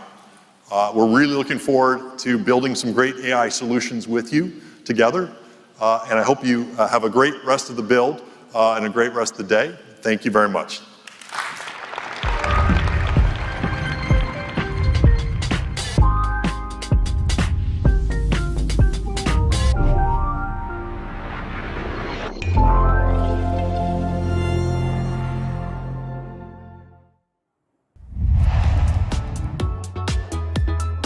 What an amazing start to Microsoft Build. I'm Caruana Gatimu, joining you live from the Seattle Convention Center, where our Day 1 keynotes just wrapped. Throughout the event, we'll chat with industry leaders across the company and the world. Plus, for the first time, we're bringing you backstage to talk with some of the minds behind our keynotes and breakout sessions moments after they get off stage. In fact, our own Seth Juarez is live with Scott Guthrie right now. Seth, over to you. He's right here, the man with a plan. How you doing, my friend? Doing well. So you just got off the keynote. Is it a little bit of excitement? You're excited to be done? It's nice to be done. Oh, it's it's always a little stressful. You're telling me. Yeah. So what was the most exciting things for you during the keynote that you were excited about? Well, there's a lot. I was excited just in terms of seeing how everything fits together, across all the keynotes, not just mine, but also Kevin and Satya's. We've really infused AI across every Microsoft product. And the beauty is all of that AI is built on top of Azure. It's built on top of the same developer services that everyone outside Microsoft can leverage. And it's got a seamless experience with GitHub and Visual Studio so that developers can use the tools they love in order to build amazing Copilot applications, amazing plugins, amazing data lakes. And I love that we were able to show literally how you do that through the demos. It's not just slideware, it's like real. And that's what I was it's asking. available this week. That's what I was asking you. This is all real stuff. People are actually hitting endpoints. It's real stuff. Yeah, we're turning on a lot of the URLs right now. Yeah. So, basically, both a plugin demo I showed as an example, Fabric, which I just announced, and a whole bunch more that you did demos on. Awesome. Great demos, by the way. Thank you. Thank you. You're not just saying that because people are here. Yeah, no, it was awesome. Thank you. It's fun. That's going to be fun to see what people build with it. Awesome. Well, thank you so much, Scott. Thanks. Over to you, Christina. Thank you, Seth. All right, get ready to put a smile on your face.